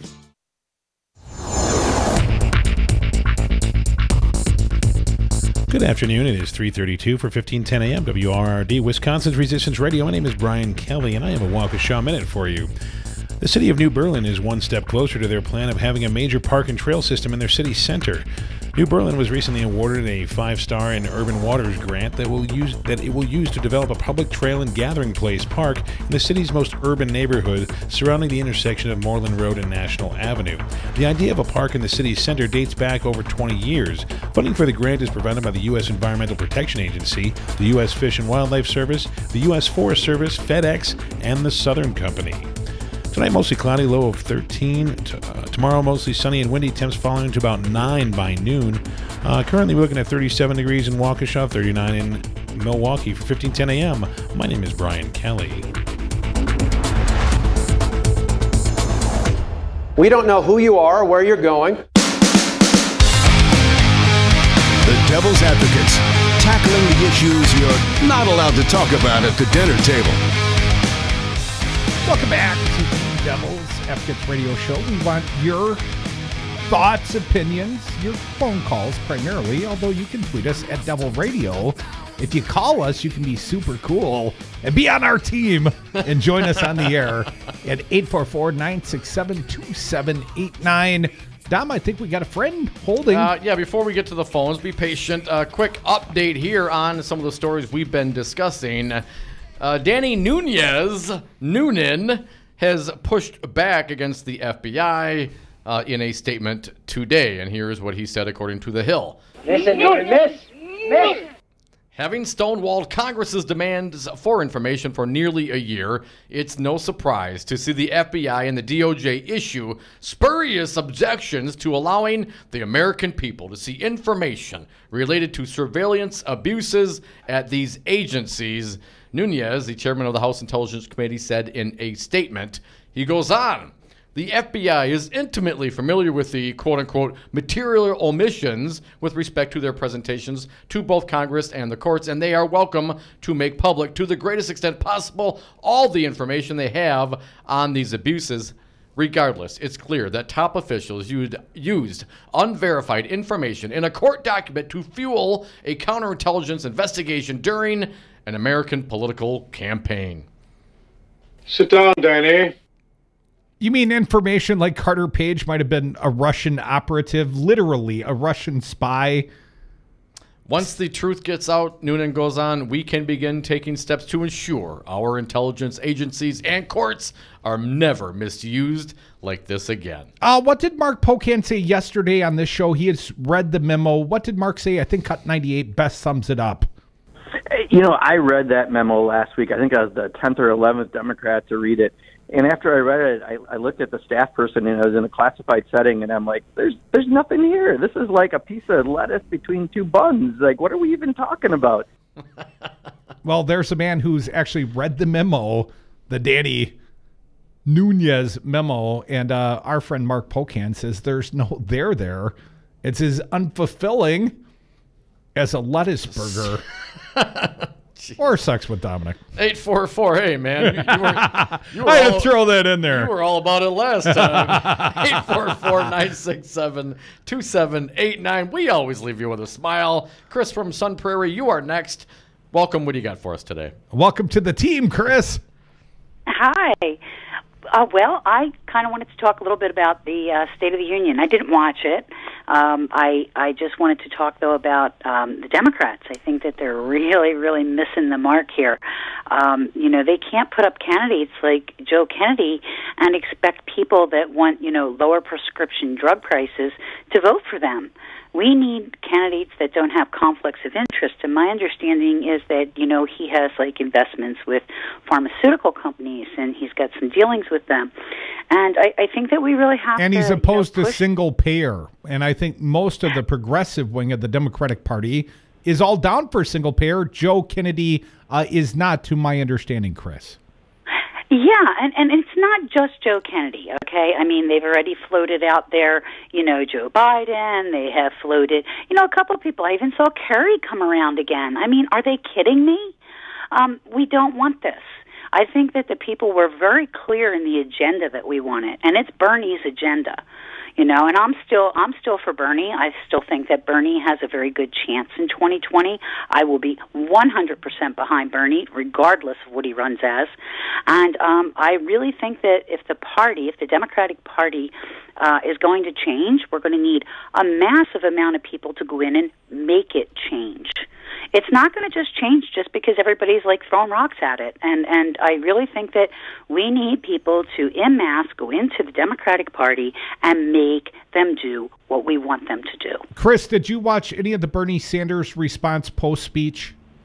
Of course. Yeah, I did. And what do you think of Bernie's response? I saw a few of your posts on Facebook. Seemed like you were still feeling the burn, sister.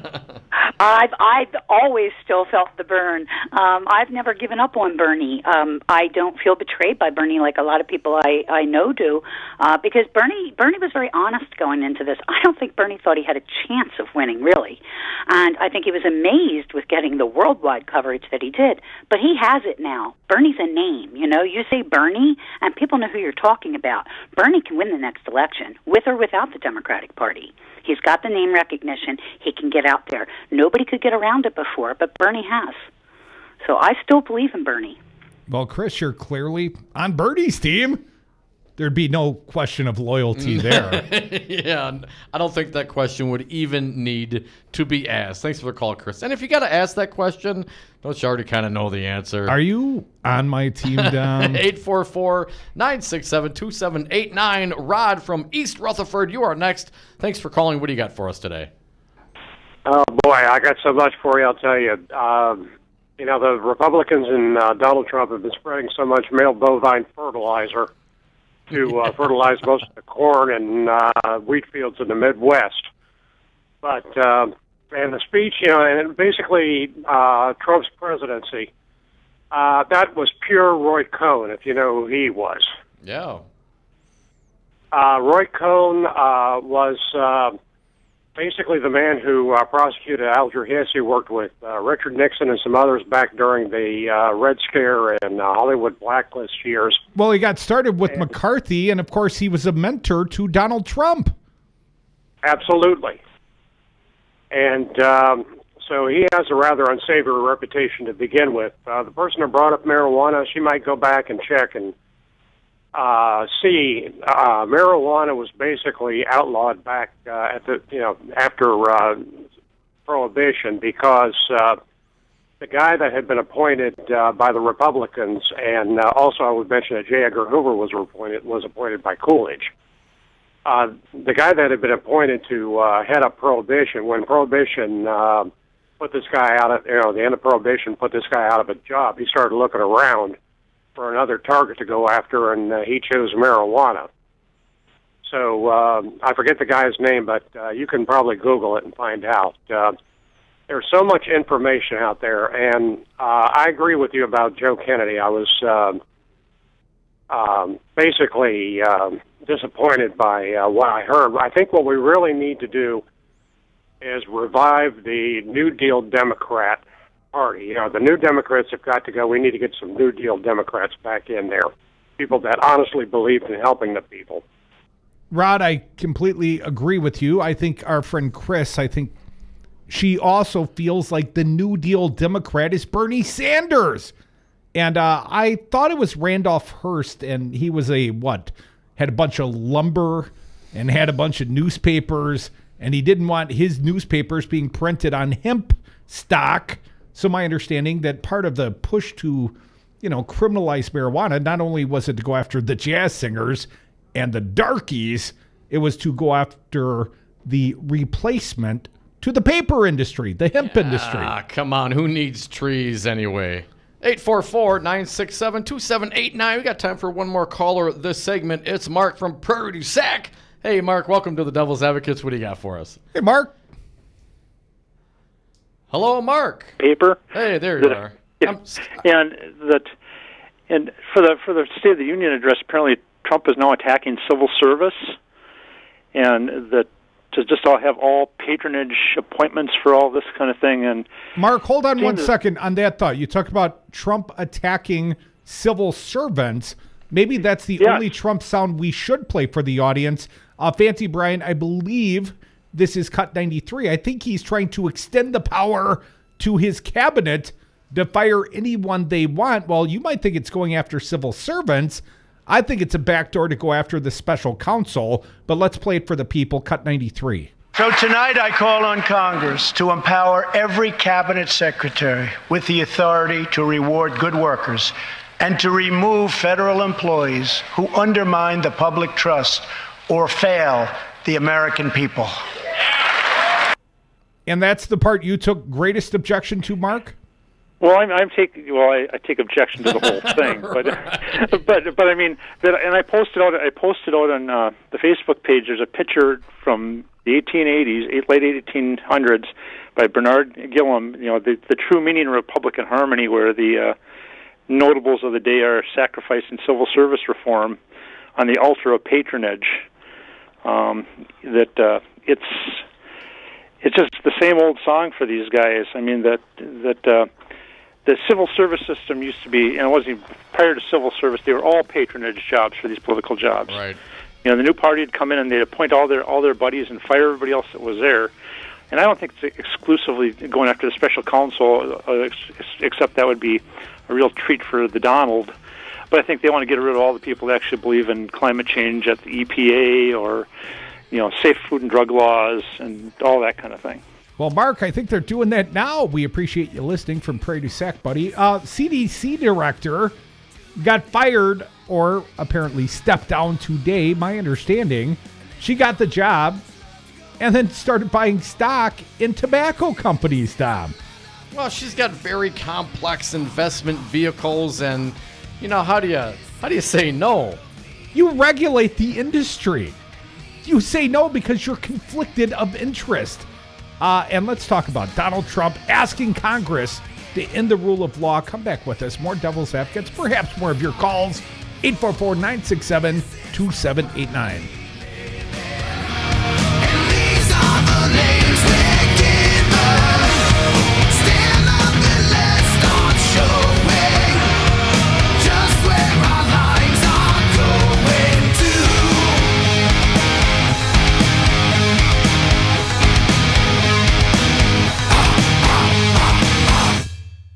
Are you my pal?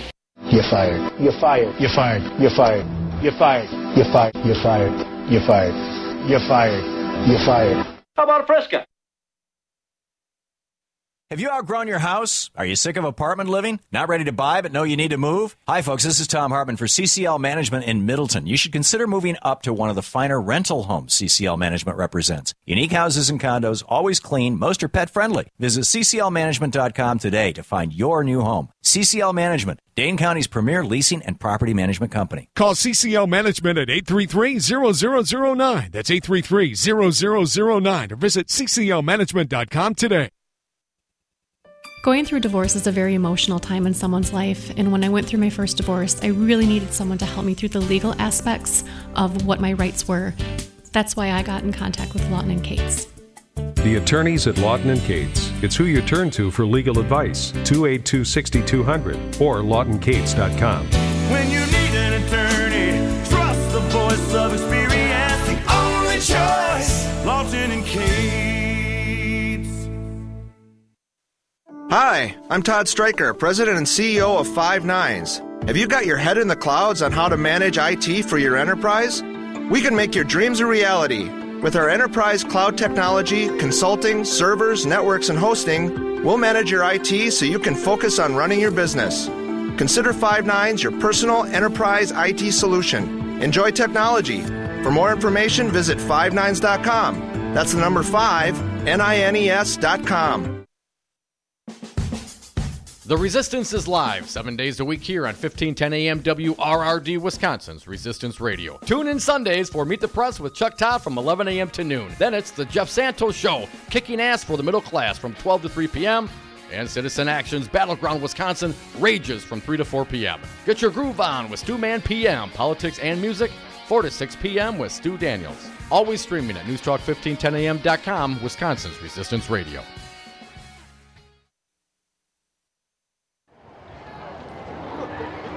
Make a resolution, Milwaukee, to eat your fruits and vegetables. Go to the new Pete's Fruit Market on Martin Luther King and North Ave.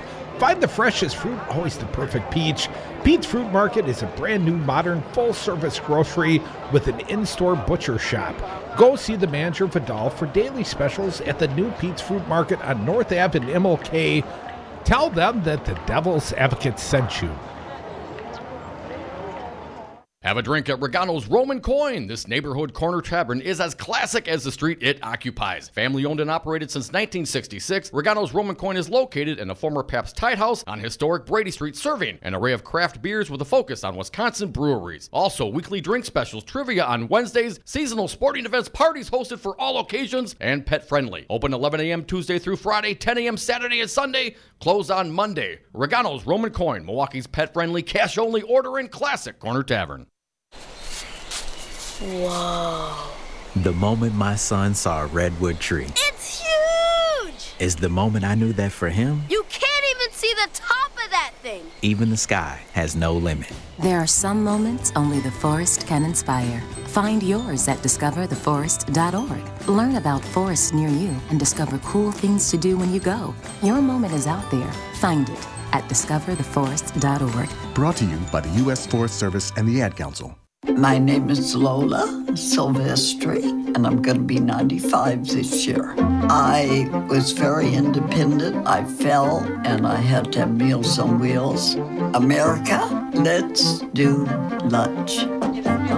1 in 6 seniors faces the threat of hunger, and millions more live in isolation. Drop off a hot meal and say a quick hello. Volunteer for Meals on Wheels by donating your lunch break at americaletsdolunch.org. This message brought to you by Meals on Wheels America and the Ad Council.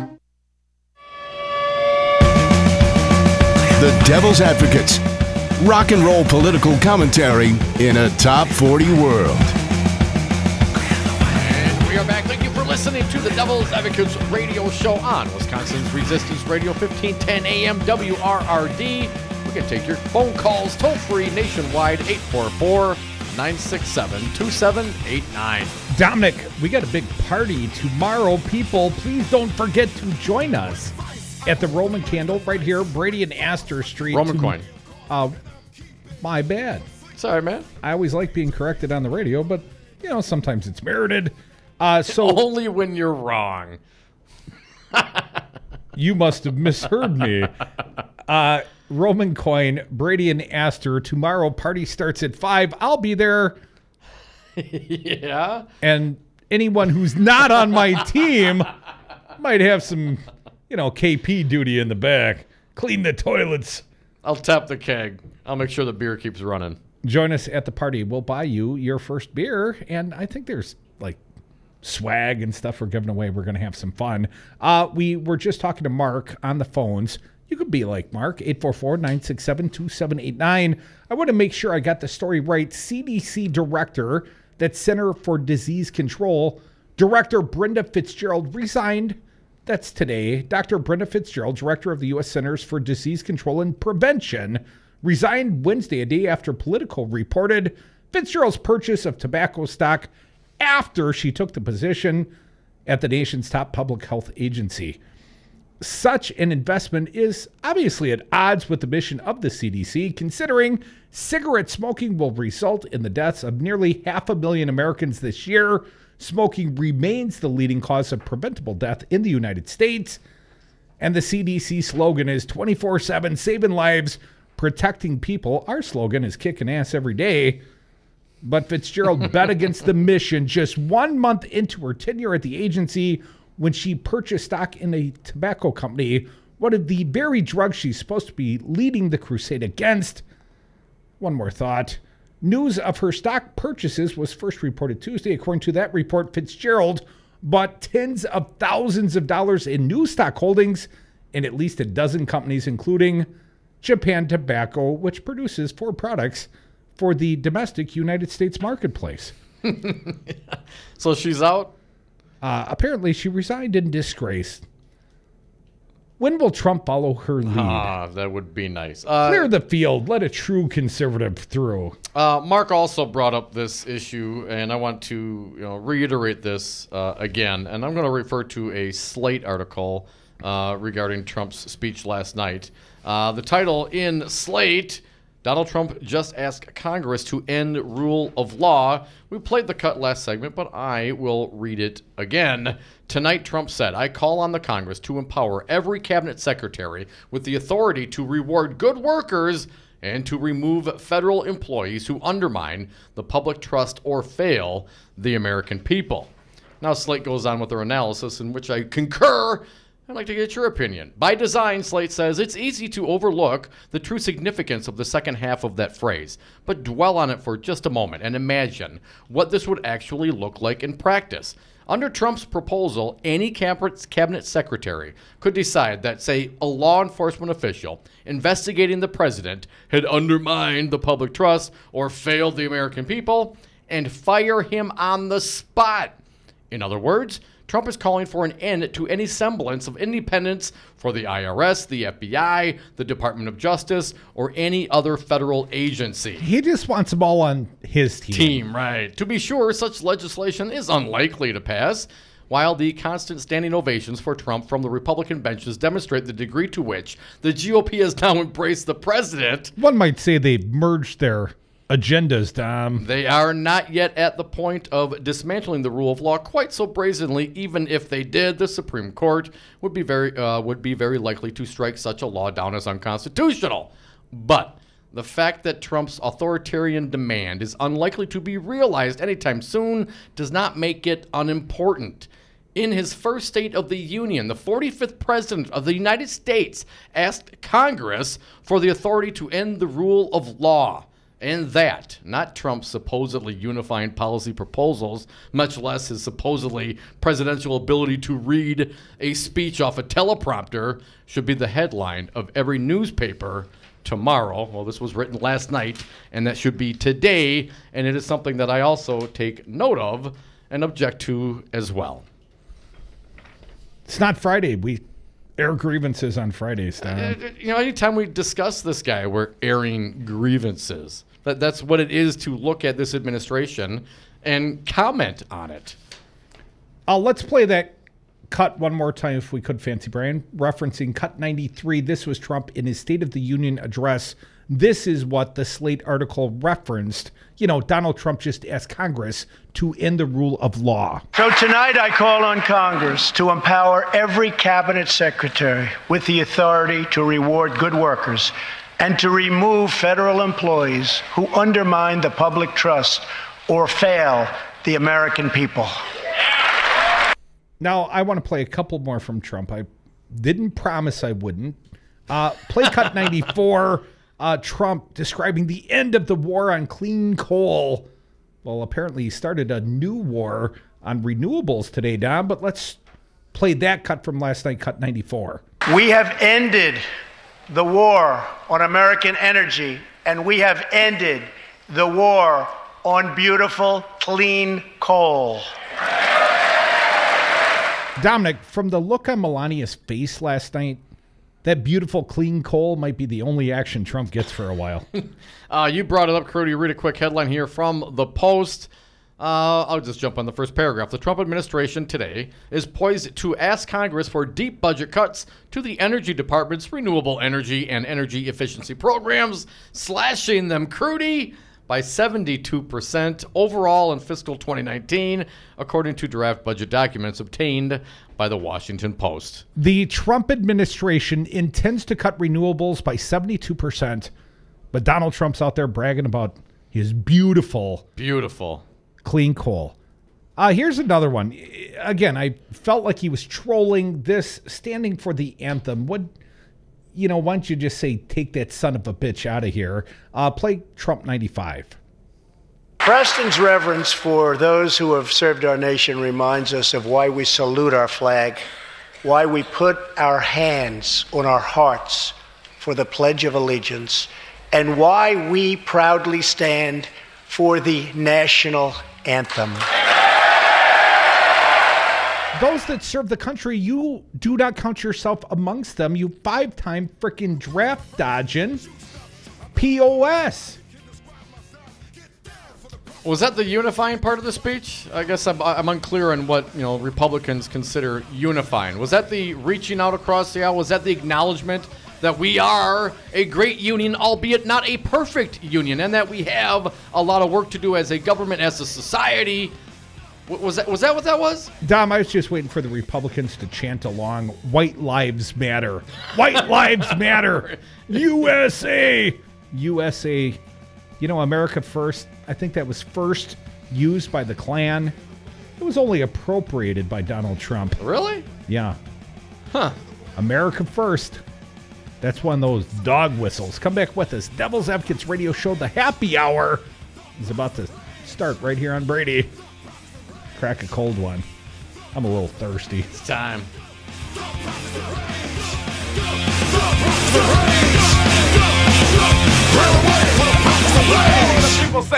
A lot of people are disappointed in the Justice Department, including me. Did you get that memo? Scott Walker thinks Wisconsin should once again hire him as governor. You wouldn't hire me to be a neurosurgeon. This is a person who has not worked in the private sector since 1993. You wouldn't hire me to run condos. You wouldn't hire me to run HP. And has made his political career. You probably wouldn't hire me to run the United States Senate. By using divisive tactics to the benefit of his corporate donors. First step is we're going to deal with collective bargaining for all public employee unions. Because you divide and conquer. Now he supports the largest publicly funded government subsidy of a foreign corporation in American history. They can go suck lemons. And Scott Walker has yet to live up to his first campaign promise to create 250,000 jobs. Is this a campaign promise? Something you want to be held to? Absolutely. Scott Walker, we the people are done sucking your lemons. This message was paid for by the People for People Corporation. Donate online at p4ppc.org, p4ppc.org. I was on Zero Res Madison's Facebook page the other day, and they have almost 2,000 testimonials from local customers. Apparently, I'm not the only one stoked on how cool this company is. A green technology that actually works better and doesn't cost more, it's a no-brainer, I'm in. We are starting our own Devil's Advocates revolution to free your carpets from harsh chemicals and soaps. Call Zero Res today and ask for the Dom and Crute special 608-848-9000 or schedule online at ZeroResMadison.com. Zero Res, spell it forward or backward, it's the right way to clean. Hey everybody, I'm Daryl Ingram of News Talk 1510 WRRD, Wisconsin's Resistance Radio, and I am the Director of Advertising and Marketing. The pride of our independent stands runs deep in all that we do here at the station. The thing that I know for sure is that you can count on the quality and independent production of client advertising, mirroring the quality and independence of our fine programming here at News Talk 1510. To learn more, contact me at 414-335-0851 or via email at daryl@newstalk1510am.com. You are listening to Wisconsin's Resistance Radio, WRRD, 1510 AM, Waukesha. Deadly train crash. The fate of the memo. I'm Richard Johnson. Republican lawmakers have arrived at the site of their party retreat in West Virginia several hours behind schedule after the Amtrak train they were riding hit a garbage truck outside Charlottesville, Virginia, killing one occupant. Correspondent Phil Mattingly is there. Everybody was just very shaken up, and more than anything else, everybody very concerned about the individuals who were in the garbage truck. Obviously, the one individual that died, but also the other individual who they were administering care to, who I'm told was very seriously injured. One or two lawmakers got checked at a nearby hospital, but are fine. South Carolina Republican Congressman Trey Gowdy says he is done with Congress and won't run for re-election. The former federal prosecutor says he'll return to the justice system, but didn't elaborate. The Justice Department is done with New Jersey Democrat Senator Bob Menendez and will not retry him and a Florida doctor on corruption charges. The first trial ended in a hung jury. It's not surprising to House Intelligence Committee Chair Devin Nunes that agencies under scrutiny for alleged abuse of their powers would have concerns about that abuse becoming public. That is Nunes' response to a statement earlier today from the FBI concerning a memo about reported FBI oversteps during the Russia investigation. A former U.S. attorney is now working for the NFL to investigate allegations of racial and sexual harassment against Carolina Panthers owner Jerry Richardson. Mary Jo White, who is got terrific experience, has been hired by us as an independent investigator. NFL Commissioner Roger Goodell says White has the full cooperation of the Panthers. In his annual State of the League appearance in Minneapolis, he also said the league's trying to improve video replays and fix the rule on what constitutes an actual catch. Wall Street, the Fed's hint that interest rates will rise in March put the damper on a big rally. Dow closed up 73 points. The Nasdaq up 9. I'm Rich Johnson. Music is a bridge between the material and the spiritual. My name is Harvey Lauer, and I'm 82. As a blind person, you have to be aware that nobody can tell you what you can or can't do. You really have to try things. My folks got me a little radio in 1940, and that was the best Christmas present I ever got. When I was 11 years old is when I started to play music, play the piano, and then the accordion, and then the cello. My wife, who was also blind, was a good cook. When she died, that's when I started Meals on Wheels. America, let's do lunch. 1 in 6 seniors faces the threat of hunger, and millions more live in isolation. Drop off a hot meal and say a quick hello. Volunteer for Meals on Wheels by donating your lunch break at americaletsdolunch.org. This message brought to you by Meals on Wheels America and the Ad Council.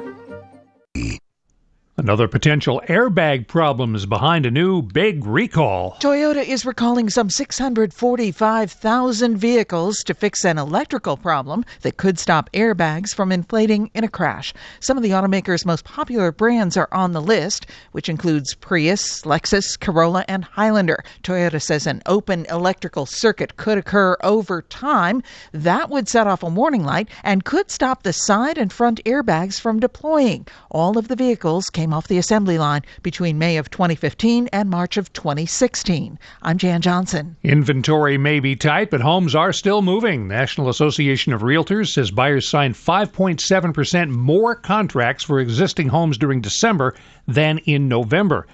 U.S. businesses continue to hire at a healthy pace. ADP says companies added 234,000 jobs in January, led by big gains in the service sector. I'm Rich Johnson. What do current WRRD sponsors, guys like Lenny Mattioli, Crazy TV Lenny, now Crazy E-Bike Lenny, have to say about advertising with Wisconsin's only Resistance Radio? WRRD 1510 AM, would you call us a great radio advertising source or the greatest radio advertising source ever, sir? Okay, first of all, my emotional answer is the greatest. Yes. Now a realistic businessman answer, okay? I would say equal to or better than any talk show style radio station that I've ever advertised on. The return on invested advertising dollar is as good on your station as I've ever seen. Right now, it's the best. Be like Lenny. Advertise with News Talk 1510 AM. Call me, 414-635-0872, or email me, Crute@newstalk1510 AM. Good afternoon. It is 4:05 for 1510 AM, WRRD, Wisconsin's Resistance Radio. My name is Brian Kelly. Mayor Barrett's office says claims by Milwaukee Alderman Bob Donovan that the mayor reviewed body camera video of Buck's rookie stealing Brown's arrest are untrue. Donovan represents the area where Brown was arrested and cited unnamed sources for his claims. In an email, Patrick Curley, Barrett's chief of staff, said, quote, Alderman Donovan deserves a technical foul. Police Chief Ed Flynn refuted the claim, adding in a statement, quote, although I appreciate Alderman Donovan's knee-jerk loyalty to the union's position on everything, I would remind him that getting his information from the Milwaukee Police Association does not equate with actually knowing the facts. Tonight, mostly clear, lows in the mid-teens. Tomorrow, mostly sunny and windy. Temperatures falling throughout the day to about 10 degrees by 4 p.m., but that's okay. You can come and warm up with us at our anniversary party at Regano's Roman Coin right down the street. Currently 29 degrees in Milwaukee for 1510 AM. My name is Brian Kelly. The following program is a presentation of DC Communications, LLC. Warning, you are about to listen to the greatest radio show ever. And due to contractual obligations and to shield our airwaves corporate licensees from any semblance of liability, responsibility, and gullibility, we must tell you the views represented on this show are not necessarily those of this station or its management. This radio show contains differing points of view on current political topics, and due to the nature of its contents, it should be heard by everyone. Thank you for listening. 3, 2, 1. Now live from the heart of liberal Wisconsin, where the political party is just beginning, welcome to the Devil's Advocate Show. Best friends proving it's never personal, only politics. Please allow me to introduce myself. Now here are your hosts, Dom and Crute. Welcome back to the Devil's Advocates Radio Show. Dom, we're sliding into the 4 o'clock happy hour. And I am pleased to announce the month of January ends today. Yeah. And come tomorrow, our FCC licensing permits an additional 45 minutes on each side of our broadcast day. 45 minutes earlier in the morning. Those that have been missing the kickoff of Earl's show, no longer. We're done complaining about it. Those that have been missing the last, 15, 30 minutes of the Devil's Advocates Radio Show. A, that's criminal. And B, tomorrow we're done explaining why we got to turn it off before 5 o'clock. We don't get it all back at once. We'll get basically the entirety of our broadcast day back by March 1st. But tomorrow marks the later turnoff, 5:30 p.m. And tomorrow also marks 1 year in business for WRD 1510 AM. Damn, time flies when you're having fun. Oh, man. It seems like way more than a year. I got to tell you. I mean, I'm having fun each and every day, but these days, they are long-ass days. So tomorrow, come party with us. We'll buy you a beer. The good stuff, Lakefront Brewery. We bought a barrel. As long as supplies last. That's like, 140 beverages? Something like that. Yeah, you better get there early. We got lots of friends. We hope you're amongst them, and we hope you come down to the Roman Coin, Astor and Brady Street, and, make sure you get right, or Dom will correct you on the radio. But I said something to Dom. Only if I have to. Immediately before we went back on the air for hour 3 here, Dom, I said, tomorrow our workday gets longer. Oh, wait, what? Bonus Devil's Advocates for the 20 business days of the month of February. Oh, hell. So we're doing 3.5 hour shows. Oh, damn. 2 to 5:30. And then when March rolls around, we will shift back to our natural position. The way it was meant to be. On top of the food chain. 3 to 6 going head to head with Belling as we should be each and every day. And, of course, when we get the FM up, we'll be done ever mentioning shutoff times again. That's coming. Give me time. Little time. I got lots of stuff on my plate, and including planning for a big party tomorrow, Dom. So, once the party gets behind us, then we'll get the FM up. Yeah, so, folks, we're going to do like a regular broadcast here, 2 to 5, but, we get off a little before 5. We're going to run up the street 2.5 blocks to Brady Street. To the Roman coin, to Astor. There'll be transportation provided, right, Tom? I don't know, man. We'll have to see if we can get the limos in here. Some green M&Ms. But we're going to run up the street. We're going to do the last half hour. You got to be off at 5:30 tomorrow? Is that the time? Yes and no. Got to turn off the fine AM, 1510 AM radio signal. But, technically, we don't have to go off the air. So we're going to grab the Comrex, our little system that we go out and do broadcasting out in the community. Bring that with us. In fact, after 5:30, we could do something of a profane show if we wanted to. We know we're playing out in Charlottesville right now. We know we're playing out in Eureka. We know that our friends up in Minneapolis get a replay of this fine broadcast.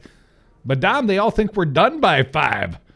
So after we turn off at 5:30... then it's party time American style. I think I'll be too into the tasty lakefront beer by that time. So come down and join us, the Roman coin, Astor and Brady. Tomorrow, we'll start broadcasting there at 5. Party starts at 5. Hell, you get out of work, come down and check it out. Have a beer with us. And we're going to have our friend Dr. Tim Slacker tomorrow afternoon, late in the show. He's coming down for the party. We're going to promote his big Saturday show. Oh, nice. And he's going to introduce the new sponsor of Busted Pencils on Saturdays, MTEA, Milwaukee Teacher Educational Association, I suspect. But anyways, big news for Busted Pencils. We'll talk with Tim tomorrow. We'll see him at the party. Hope to see you there as well. But Dominic, there is some tragic news, and strangely out of Charlottesville, Virginia. And this involves a Republican train out of control, and for a change, it's not Donald Trump. It's not the Trump train? Literal headline at the State Journal, Wisconsin House members okay after train collision kills one in Virginia. Now, it was none of the passengers on the train, although one Republican House member is in the hospital, my understanding, being treated for whiplash. But 4 of Wisconsin's 5 Republican House members were on a train that crashed into a garbage truck in rural Virginia Wednesday. They were uninjured. The chartered train was carrying dozens of GOP lawmakers, including House Speaker Paul Ryan, Rep. Jim Sensenbrenner, Sean Duffy, and where's the meatloaf, Glenn Grothman, to a Republican policy retreat in West Virginia when it struck the truck at around 11:20 a.m. Eastern time. Wisconsin's 2 other Republican lawmakers, Rep. Mike Gallagher and Dom's buddy, Senator Ron Johnson, were not on the train. No other lawmakers or aides were reported injured, but the White House said one person was killed and another was seriously hurt. My understanding, some passenger of the garbage truck was deceased on scene. That was the fatality, was the truck. Someone in the truck. And 2 truck. others were seriously injured. My understanding, at least latest news I heard on this story, Dom, one other injured congressman might spend the night in jail. Well, they should all be in jail, but this one's going to the hospital for whiplash. Lawmakers said that the fatality appeared to be someone who was in the truck. I think I mentioned that. Reps Ryan Grothman and Duffy took to Twitter shortly after the crash to say they were okay and asked for prayers for those involved. Glenn Grothman tweeted, "I was on a train this morning, but I'm unharmed. Please keep the driver of the truck in your prayers. Sean Duffy, Rachel, the kids, and I are okay, but we are awaiting more details and praying for those who were in the truck." And Speaker Paul Ryan tweeted, "Today's incident was a terrible tragedy. We are grateful for the first responders who rushed to the scene, and we pray for the victims and their families. May they all be in our thoughts now, right now." Hashtag thoughts and prayers.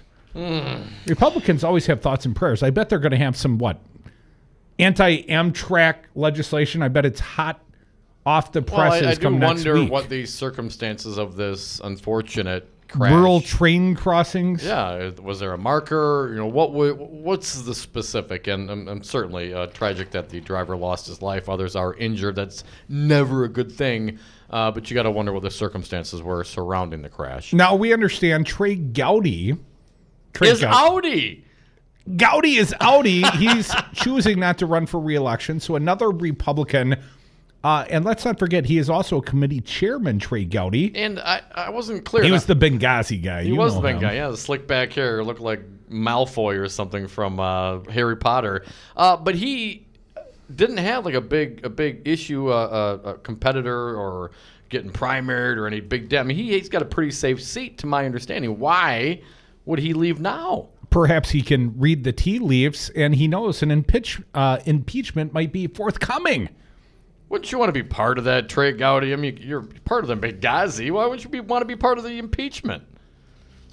Maybe he just doesn't want to get his hands dirty, Dom. But anyways, Trey Gowdy is out, and I think somehow, while tragic, this Republican train wreck is how symbolic of yes of what's that, and the fact of the entirety of the Republican Party. Well, and it hit a garbage truck. Also, that's not lost on me either. It's a little early to make jokes, but they're running through my mind right now. 844-967-2789 if you want to join us on the phones. I know when we first saw the headline of it on the television, I told Brian, I hope nobody is hurt so we can make those jokes. But unfortunately, someone has lost their life, a driver of that truck. And again, I'd like to know what some of those circumstances were. Rush Limbaugh thought that this was a Democratic godsend, turned the page on that powerful, effective speech that Trump gave last night. What? Really? Yeah, he thinks that somehow this, GOP train crashes into this is garbage just what truck. The Dems were looking for? Just what the doctor ordered for, the news cycle, Don. Just all you need to do is wait a little while. Trump will be tweeting off that golden toilet soon, I'm sure. I suspect it'll be more about the Rosenstein being on my team when Trump goes on his inevitable Twitter rampage. But you got something fancy, Brian? Yeah, Trump actually proposed this very same thing. He mentioned that idea on PBS NewsHour. He said that maybe the union just needs some sort of major event, and usually those are bad, but major event to unify the country. I would wonder if Congressman Steve Scalise was on that train. And if he were, is he some sort of bad juju? Bad omen, final destination. Tragedy has kind of followed that man around of late. Let's get to the phone callers. Wisco, Paul, you will be first. Thank you for calling. You could be like Paul, 844-967-2789. Paul, happy days. What do you got for us? Good afternoon, Devils. I did not watch Clown Boy last night, but what if Obama would have given a speech similar to that one? What would be going on right now? It wouldn't matter because I think we all see these speeches through the prisms of our own ideology. Republicans, Obama was disrespected to the point where Joe Wilson, said, "You lie." He's got a Supreme Court justice shaking his head because he might point out the reality of the dark money that would flow after Citizens United. Donald Trump was basically trolling the Dems in the chamber last night. The most probably egregious one, I know the Democrats did boo Nancy Pelosi, quick to stand up and tell him to shut up, but they booed when the president described immigration. Paul, bear with me. Let's play it for the people. Donald Trump's State of the Union, for those that did not watch, like Paul, cut 96. Under the current broken system, a single immigrant can bring in virtually unlimited numbers and that's just a of false distant statement. relatives. Under our plan, we focus on the immediate family by limiting sponsorships to spouses and minor children. Well, Paul, I can tell you the Congressional Black Caucus, they didn't cheer for anything, but that's about as bad as it got when Trump's out there railing against chain migration and spreading utter BS through a State of the Union address, villainizing the Dreamers. The Democrats responded by booing and hissing. Nancy Pelosi wanted him to shut up, didn't want any disrespect shown to the president in that forum. But, Paul, I'd have probably been holding up a middle finger personally. Well, I don't know if President Trump, he should get any respect. That's pretty much racist in my mind. Hey, I did want to mention one thing before I let you guys go. And Kimberly-Clark today announced 600 job layoffs up in, I think that's up in Appleton or up in the Valley. So maybe good old area. Nina area. Well, good old Scott Walker. He's at it again. So, hey, you guys have a great day. Thank you, Paul. Always appreciate your calls. You can be like Paul, 844-967-2789. Those are Obama's plant closures or Jim Doyle's, but they're not Scott Walker's let me or Donald Trump's fault. The booing and the hissing, was that disrespectful? No, I think it was an appropriate response. As I said, had I been in the chambers, had I been Mark Pocan or his guest, Randy Bryce, I so might the have guy been that yelled middle finger Joe Wilson, salute. was that his name? The guy that yelled no to You Obama? lie. You lie. Was that disrespectful? Hell yes. Okay, so why is the booing not disrespectful, but that comment is disrespectful? I think he basically called the president of the United States, interrupted the speech, called him a liar. I mean, there's plenty of reactions. These rampant racist Republicans were up there cheering, nodding. That was a reaction to the speech. When an individual stands up or at least sits there and heckles the president of the United States, calls him a liar to his face, no, that's a little bit farther than booing the lying president. Come back with us. More Devils, more you on the phones. Trump. Pants, pants. Trump. Pants, pants.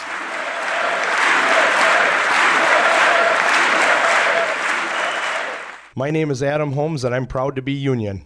Adam, you're Director of Training for Painters District Council 7. What do you do? I'm making sure that we're investing in our members. We're providing the safest and best trained painters, glazers, drywall finishers, and trade show workers in the industry, and we also do that at no cost to the taxpayers. Why hire unions? Because it costs less to be safe. We keep the contractor on the right side of OSHA and help keep the workmen's comp rates affordable. Join us, Painters and Allied Trades, District Council 7.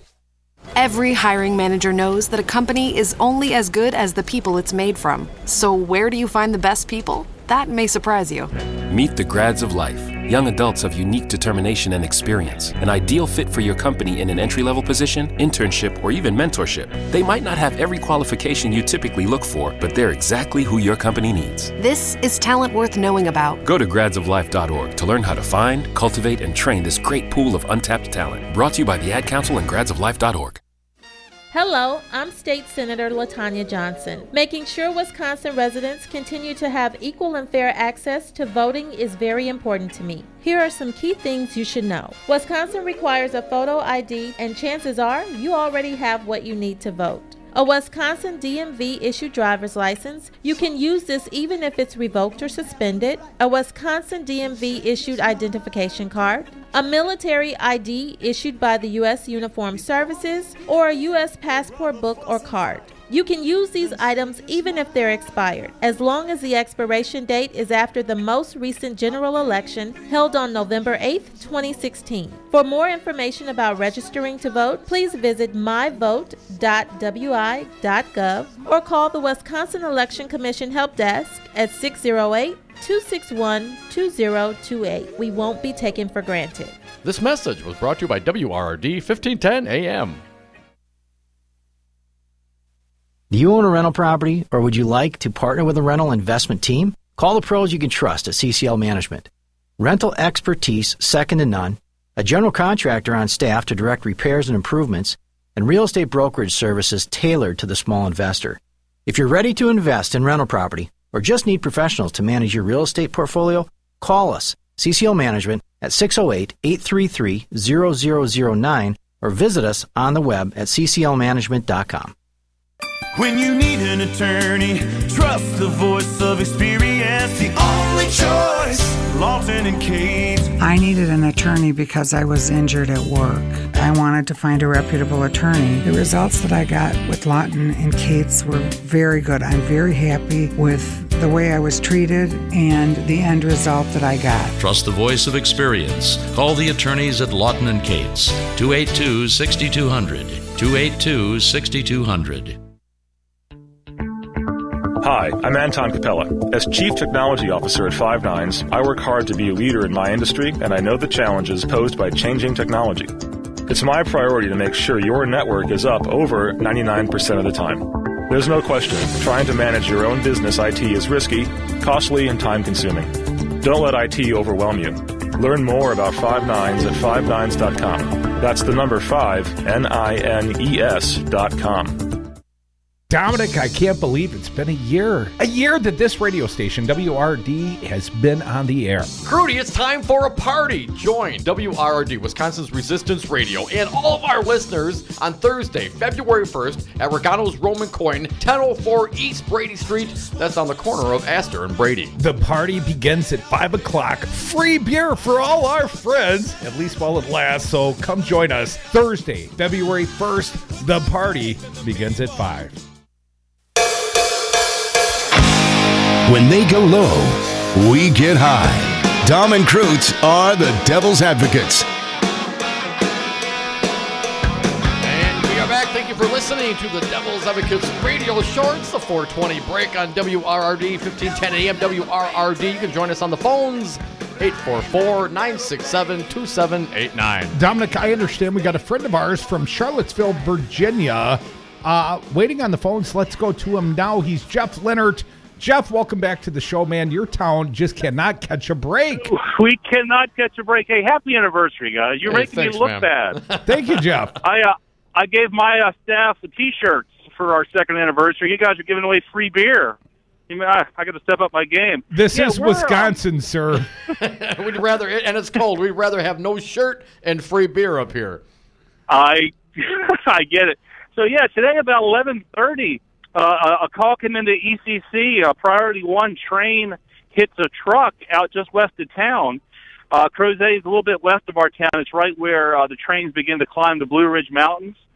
And it got really unsafe around here to drive around 11:33 because all the first responders lit up, all the police, fire, rescue, and they were moving. I remember thinking to myself, something bad just happened because everyone is moving. And it turns out that one of my guys that works around the radio station, Jackson, he calls in and says, "Hey, I'm heading out to the train crash." And I'm like, "Great, we'll get some great reporting." He goes, "Are you kidding me? I'm stringing for the New York Times. I'm not calling you." So, come on. So what they did? Go ahead, Jeff. Go ahead. Money talks, I guess. But what they did was they took all of the congressmen and all the senators off the train and brought them into town to the Amtrak station. So not only did it gum up Crozet, but the police had to surround and close down our railroad station because they had half the GOP in there. Not the good half. Trump wasn't there. Hey, Jeff, I noted, and this, of course, was just strange, tragic luck or misfortune that this train crash happened in Charlottesville. But, Jeff, you being a colleague in the radio industry, we love you guys playing this out there. But B, you're also a colleague in sort of an entrepreneurial attitude. I know you launched the Trump Deck of Lies at like 10 o'clock Eastern time, right in the midst of the State of the Union. Buddy, what was the intent? Tell people about your cards. Oh, man, we had a very soft launch last night because, when you build your own website, you just pray that it works. So we had a very soft launch of deckoflies.com, and someone's got to catalog all these lies this guy tells, and for historical and gift-giving sake, we categorize them as playing cards, and we're at deckoflies.com, and I hope to come out there and deliver a pack to you guys personally, but we haven't done any marketing or anything, so it's just very quiet right now. But it's hopefully we'll build that into something that's really going to get a hit back at Fat Donnie Two Scoops and get him get his attention. And Jeff, tell them all what station you represent out in Charlottesville, quick. So we are 94.7 WPVC, the progressive voice of Charlottesville. You guys, I go around town and I hear, I love Dom and Krutz. Those guys are the click and clack of politics, man. They play that rock music. So we love having you guys on, and I can't wait for you guys to visit. Love you back, Jeff. We'll talk soon.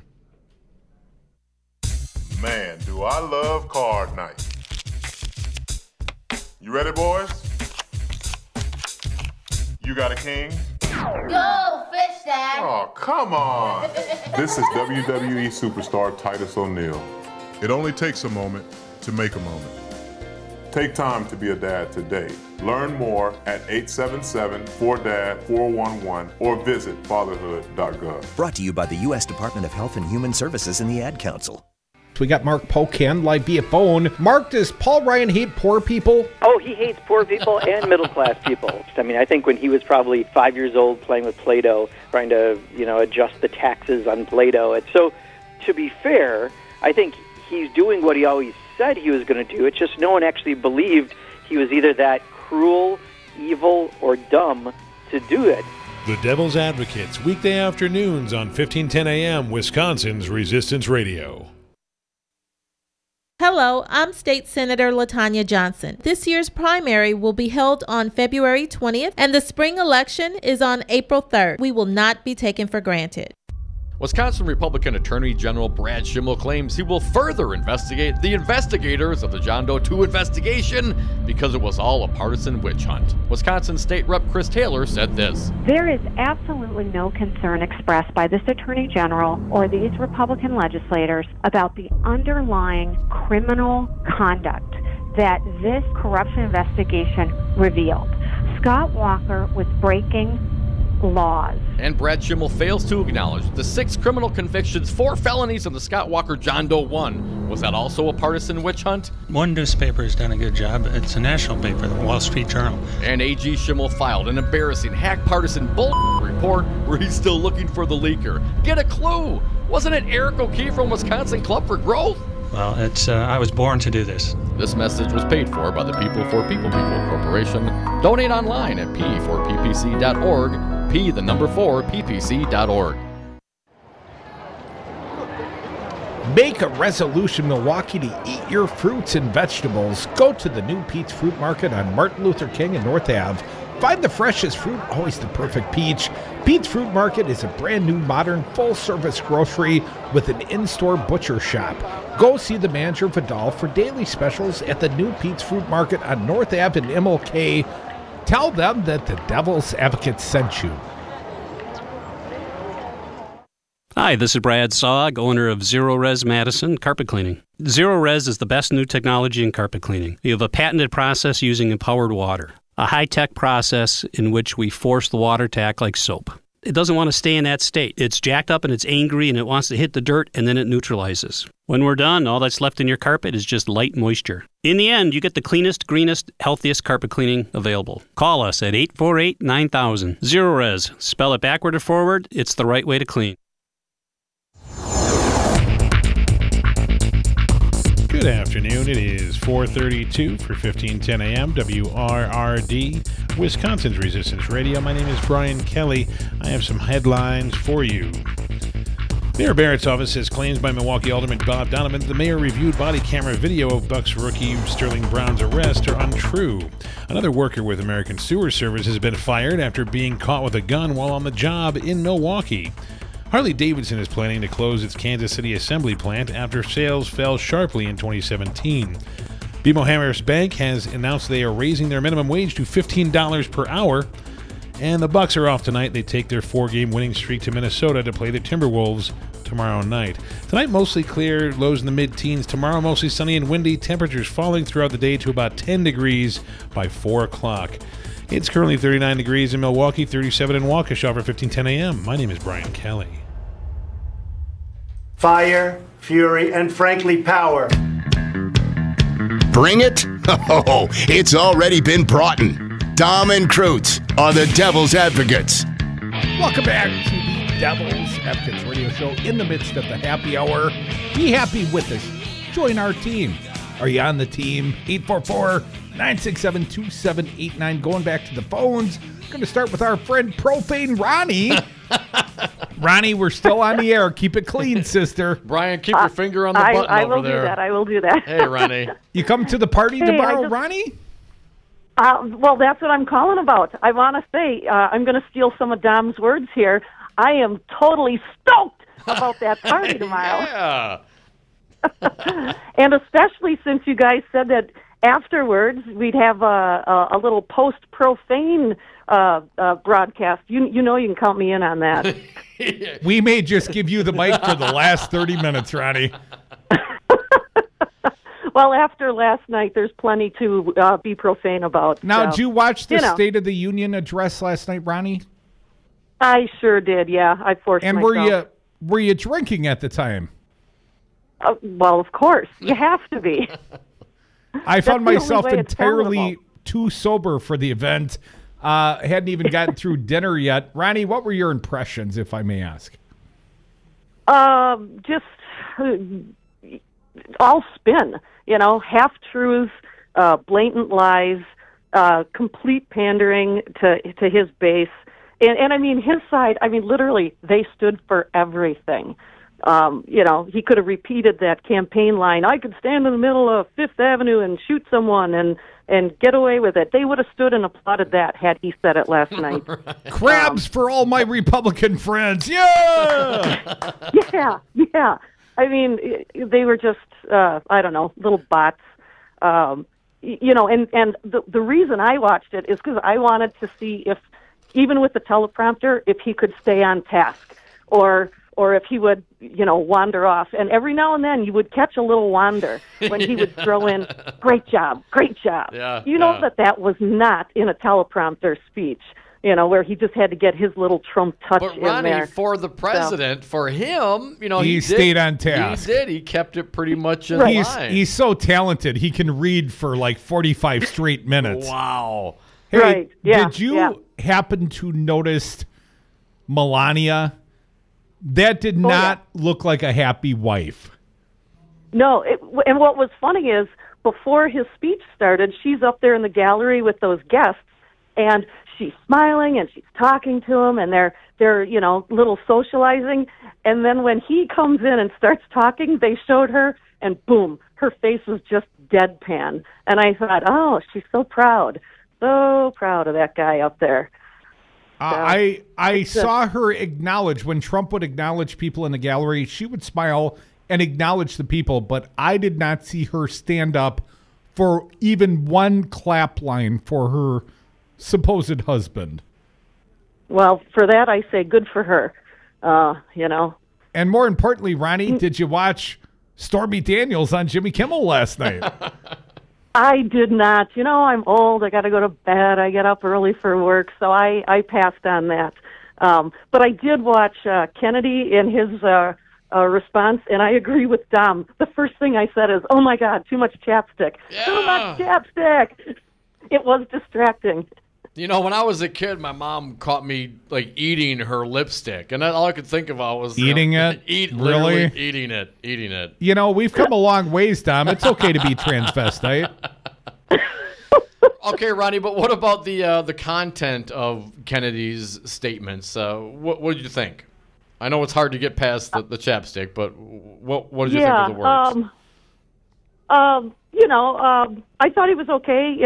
I didn't like his format. I was too distracted by the applause lines.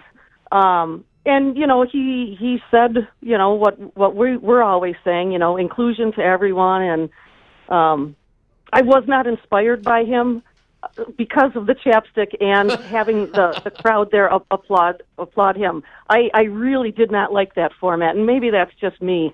But I was kind of like, get on with it. Just give the response. Skip the hoopla, the show. Yeah. So. Well, don't miss the show tomorrow, Profane Ronnie. Yeah, come on down. Look forward to seeing you again, my friend. I'm going to give you the microphone at 5:30, let you rant all the way to 6. Any profanity that comes to mind, throw it out there on the stream. People, enjoy Ronnie's ranting tomorrow. Maybe throw in some beatbox while you're at it. At 5:30 p.m. Central Time, newstalk1510am.com. But in the meantime, Don, we got to turn this fine AM signal off soon.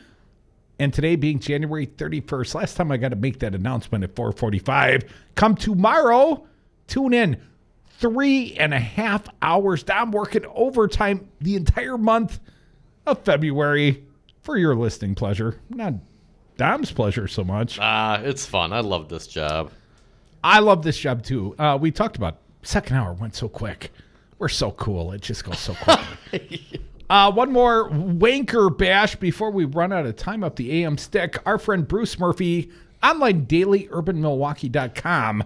Walker's hands dirty on political purge. I would say perhaps bloody. And let's not forget, contempt of court charges. Tomorrow they get their day in court. And Brad Schimmel. What are you talking about? Let's set that up a little bit. John Doe 2. Let's not forget the Guardian leak and the error-filled, slanderous report of the Attorney General of the state of Wisconsin, Brad Schimmel. Well, he dropped it, and he recommended what? Shane Falco to the Office of Lawyers and Regulation, and Kennedy, Chisholm, the special prosecutor, Francis Schmitz, and a handful of others. He recommended that they all be held to contempt of court charges. Well, a judge will make determination, perhaps not rule tomorrow, but they're taking this seriously, and my understanding, the courtroom will allow public comment. If you find yourself in the Green Bay area tomorrow about 1:30 p.m., go to the courthouse. Tell them what you think about these rapscallions that are the Republicans here in the state of Wisconsin. Of course, it was illegal when Scott Walker was doing it. And the fact that these Republicans push back so hard, I think is a reflection on the fact that they want to so bury the story of their own corruption, but there's no discussion of the underlying criminality that Scott Walker was perpetrating while he was running for governor in 12, governor in 14, helping, giving his team the air support they needed with the Koch brothers money back in 2011. But anyways, here's this piece. Bruce Murphy. I don't know if we have time for all. Not before the FM or the AM's got to turn off. But I'm going to read briefly. So far, State Senator Scott Fitzgerald has been getting all the criticism for the Senate's irresponsible vote to remove administrators of the Wisconsin Ethics and Elections Commission. The Republican majority leader was unable to explain the hatchet job to his fellow members of the Senate, as Matt Rothschild reported right here on this fine show, leaving only the conclusion that it was an act of mindless vengeance, as I've written, I being Bruce Murphy. But there is a backstory here that is being overlooked, the key role of Governor Scott Walker. Walker repeatedly refused to offer an opinion on whether the Elections Commission Administrator, Michael Haas, and Elections Commission Administrator, Brian Bell, should be removed from their positions. As the Journal-Sentinel's Patrick Marley recently reported, I'll leave that up to them, Walker said, referring to Fitzgerald and the state senators. I want to jump down here, Dom, in this piece.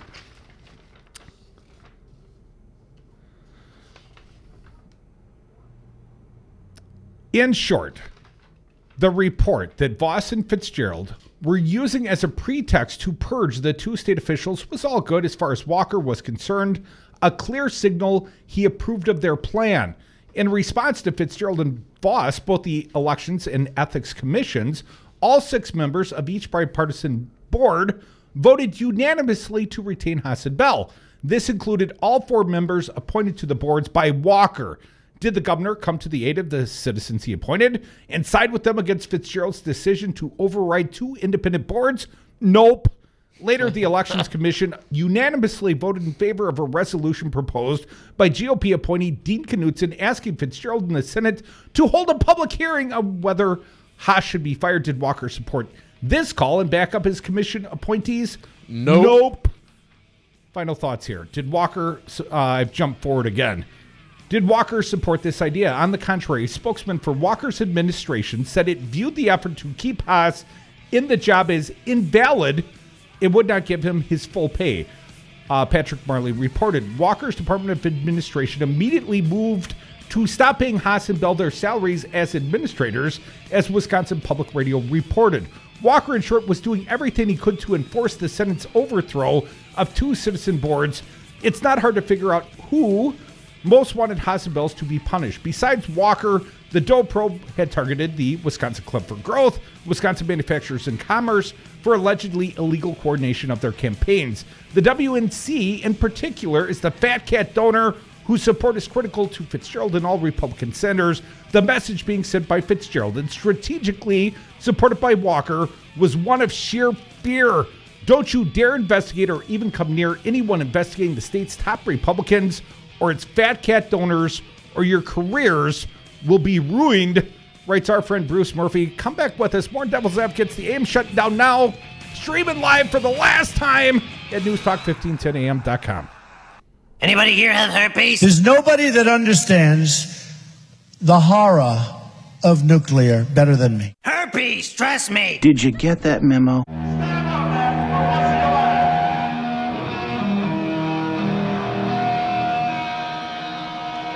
Good evening, everyone.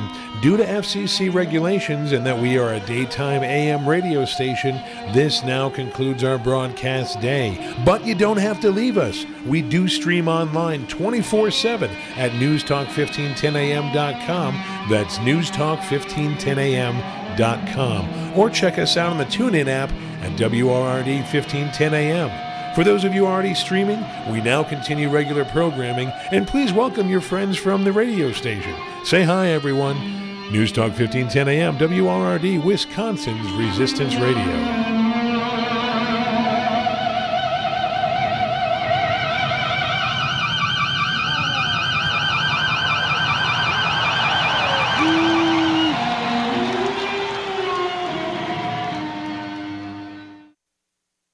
Have a drink at Regano's Roman Coin. This neighborhood corner tavern is as classic as the street it occupies. Family owned and operated since 1966, Regano's Roman Coin is located in a former Pabst Tide House on historic Brady Street, serving an array of craft beers with a focus on Wisconsin breweries. Also, weekly drink specials, trivia on Wednesdays, seasonal sporting events, parties hosted for all occasions, and pet friendly. Open 11 a.m. Tuesday through Friday, 10 a.m. Saturday and Sunday, closed on Monday. Regano's Roman Coin, Milwaukee's pet friendly, cash only order and classic corner tavern.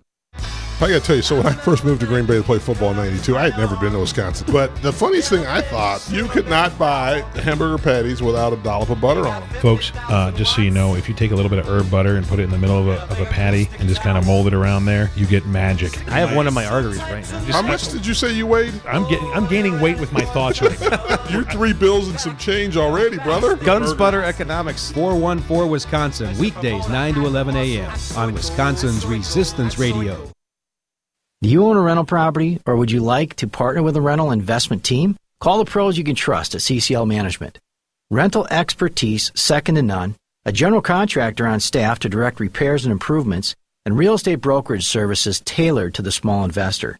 If you're ready to invest in rental property, or just need professionals to manage your real estate portfolio, call us, CCL Management, at 608-833-0009, or visit us on the web at cclmanagement.com. You concerned about speaking up at work? Do you feel like you have no say in your day-to-day work routine? Join Teamsters Local 344. Call 414-258-4545. Get a seat at the table. Join your brothers and sisters in negotiating for better wages, hours, and working conditions, and be part of the most powerful union in North America. Teamsters Local 344 covers sales and service throughout Southeast Wisconsin and package and airlines statewide. Contact Teamsters Local 344 at 414-258-4545 or at local344.org. Excuse me, I know you have a 9 o'clock, so I'll keep this short. I'm the business suit in the back of your closet. You wore me nearly every day before your office went, quote, casual. I used to be the CEO of your closet.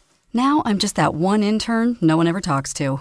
I always thought you'd circle back with me, get granular, keep me in the pipeline. But nada, nothing. Don't you remember the McKittrick presentation? You spilled coffee on me, and I still looked amazing during the breakout talkback Q&A. So, I think it's time for me to move on. I've got a great resume, and I absolutely crush it in interviews, okay? Let's make this a clean break. Shift the paradigm. The only thing I ask is that you think outside the box here and do this. Take me to Goodwill, where I can really make a difference. Your donations to Goodwill create new jobs, training programs, and education assistance for people in your community. To find your nearest donation center, go to goodwill.org. Donate stuff. Create jobs. A message from Goodwill and the Ad Council. I don't want to hit a sore spot, but can we talk about herpes? The Devil's Advocates. Never personal, only politics. And we are back. Thank you for listening to the Devil's Advocates Radio Show live on Wisconsin's Resistance Radio. We are WRRD 1510 AM. We're streaming on YouTube, Facebook. We're on Twitter at Devil Radio. Last segment of the day. So if you got something to say, 844-967-2789. Dominic, I'd like to think we saved the best for last. Let's talk about the Stormy Daniels on Jimmy Kimmel's show, the post-State of the Union interview that really America was craving. No, I usually get up early, Crudy, so it's tough for me to stay awake that long. Apparently, through the entirety of the State of the Union address, that was done by like 9:30. You old man. I am. I'm an old man. But I did not stay awake for the Stormy Daniels. And you watched. What time does Jimmy Kimmel come on? Anyway? 10:30 So Central 10:30. Time. Okay, so he's like after. And she was on at about 10:45, 10:50ish. No, 3 segments she got. Oh, really? Yeah, they held her over a couple times. And so, give me the Cliff Notes, man. What was your impression? My impression was that she is under a non-disclosure agreement. Did she say that? She did not have to say that. He kept bringing it up. I understand you're restricted in what you can say by a non-disclosure agreement. Here is if there was newsworthiness. Apparently, this statement came out yesterday, attributed to Stormy Daniels. It said, "I never had sex with Donald Trump." And Kimmel pulls out not just the statement that was signed supposedly by Stormy Daniels yesterday, but the prior statement released and attributed to Stormy Daniels. And then he also had a couple of like public appearance photos. Stormy in a very small bikini. Oh, right. Having signed it. Right. Her autograph. Had a couple of those. And he showed the signature, and 3 or 4 of the signatures were identical or nearly identical. Right. And then there's the one on the statement yesterday. And while she didn't come out and say, "I did not sign that, that's made up," when questioned by Jimmy Kimmel, fine, investigative journalist Jimmy Kimmel, when questioned by Jimmy Kimmel, he said, "That doesn't look like your signature." And her response was, "No, that does not look at all like my signature." This being a statement of non-sex that's attributed to her yesterday. So anyways, very little apparently she could say, and this was not the greatest of interviews. While she did come off as clever and a little witty, she didn't say a hell of a lot. I mean, Jimmy Kimmel, tried to basically elicit responses from her. Yeah. At one point, of course, in the prior InTouchWeekly.com reports that we've read. Like 5,000-word expose of this conversation they had with Stormy. Now, she did say about the In Touch Weekly that it's not entirely accurately reported, and Jimmy Kimmel pointed out, well, they did release the transcripts of your interview. She said, "Oh," something to that effect. All right. But at one point, she is attributed to saying, "I can recognize and I could totally identify Donald Trump's junk." That's what the article claims. So anyways, Kimmel gets out a tray, and he said, "Let's pretend we're not talking junk, we're talking carrots." So he brings out this big honking carrot. I mean, think porn star carrot. And then he brings out, a small, medium carrot. Think like Dom-sized carrot. And then he brings out a little puny, think Trump-sized carrot. Like a baby carrot. Those baby carrots. Yeah. I got some in the back. I like those. On the tray. And 2 of them, so clearly, were hopefully not the size of any man's junk. And then there was this one enormous carrot. And I was waiting for Stormy to grab it and bite it at the appropriate length, sort of give us some indication whether the man's got small hands and all that kind of stuff. Oh, God. She didn't take that bait. Also, Kimmel tried to, get her to say anything. So she had a Stormy Daniels doll. And, she would either shake the head no or not respond at all for yes. And one interesting point Kimmel made, sort of goes along with the whole non-disclosure thing. Kimmel says, well, if you didn't have sex with Donald Trump, you'd tell me no, wouldn't you? And she just smiled. Well, I guess it depends on what the terms and are of the non-disclosure, right? Well, she basically nodded in agreement. I mean, yes, if you did not have sex with Donald Trump, you could say, I didn't have sex with Donald Trump. There would be no non-disclosure to even deal with, right? If there was no sexual occurrence why does any of this matter? Right. Why would there even be The only reason $130,000 changing hands? The only reason there's an NDA, a non-disclosure agreement, the only reason there's $130K of hush money is because she did have sex with Donald Trump.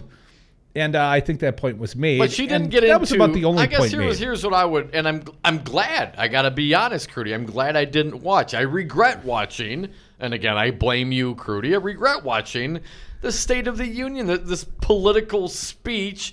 Come on, man. I mean, he had the crowd chanting USA. It was like going to any of the multiple Trump rallies we went to over the course of his election. No, what a waste of time. And I'm glad that I did not waste also my time, because if there's not going to be any, discussion of what the rendezvous with the president were like, if she's not going to go there, she's going to play coy, why even bother tuning in? There was no news at the State of the Union. There was no news with Stormy Daniels on Kimmel. It was just all a big waste of time. Look right now, CNN is comparing the signatures. Those two signatures look nothing alike, and she did deny it doesn't look like my signature, is what Stormy Daniels did say on Kimmel. Very little. She was quite coy. Overall, it wasn't a great interview, because she barely said anything, and most of it was through a ventriloquist dummy. What? But it was sort of interesting television, better than a State of the Union address, I'll tell you that much. Well, yeah, it couldn't get much worse than that. But again, no information. So it's just it's a ratings grab. It's sure. What was the point? Well, you know what the point was. I wanted Congressman Mark Pocan. I mean, Mark is an openly gay man, and he still thought that Stormy at the State of the Union would have been awesome in his own words. Fantastic. That would have been something to watch. But we didn't get to see it. So all we heard was more of Trump, and all we heard was a bunch of non-discussion about whether she not had sex or didn't have sex. But think about this. If she did not sign the statement that was issued on the day of the State of the Union address, who issued the statement on her behalf and signed her name? I mean, that's the takeaway. If what is being alleged, and she didn't deny it, doesn't look like my signature, then who wrote the letter on her behalf? Probably someone from the Trump team, I would allege or speculate. But if she didn't do it, who did? Well, then why would she allow a signature that is obviously and looks like it's not hers? Why would she allow that to be out there? Why would she let someone I think she denied it on Jimmy Kimmel. And if I signed your that name... doesn't look like my signature. She didn't say that's not my signature. No, and she also cashed the check and probably has a tell-all book in the office. Oh, maybe she's teasing the whole thing. Stormy weather. The greatest 2 minutes of Donald Trump's life. It'd be a short book. Tiny hands. Folks, we had the Devil's Advocates, our last 4:45 shut-off ever. Tomorrow, we get a later show. 3.5 hours. Party starts at 5. See us at the Roman Coin. Dom's buying the beer. Did I mention you're buying all the beer? I'll buy all the beer, Crudy. For all my friends. Thank you to our friend Scott Ross, Executive Director, One Wisconsin Now, for joining us way back in the 2 o'clock hour. We'll do this again tomorrow for your listening pleasure.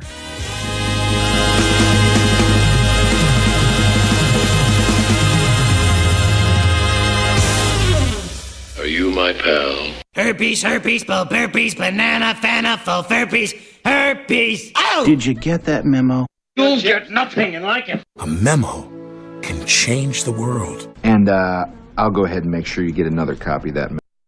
I was on Zero Res Madison's Facebook page the other day, and they have almost 2,000 testimonials from local customers. Apparently, I am not the only one stoked on how cool this company is. A green technology that actually works better and doesn't cost more. It's a no-brainer. I'm in. We are starting our own Devil's Advocates revolution to free your carpets from harsh chemicals and soaps. Call Zero Res today and ask for the Diamond Crude Special 608-848-9000 or schedule online at ZeroResMadison.com. Zero Res, spell it forward or backward, it's the right way to clean.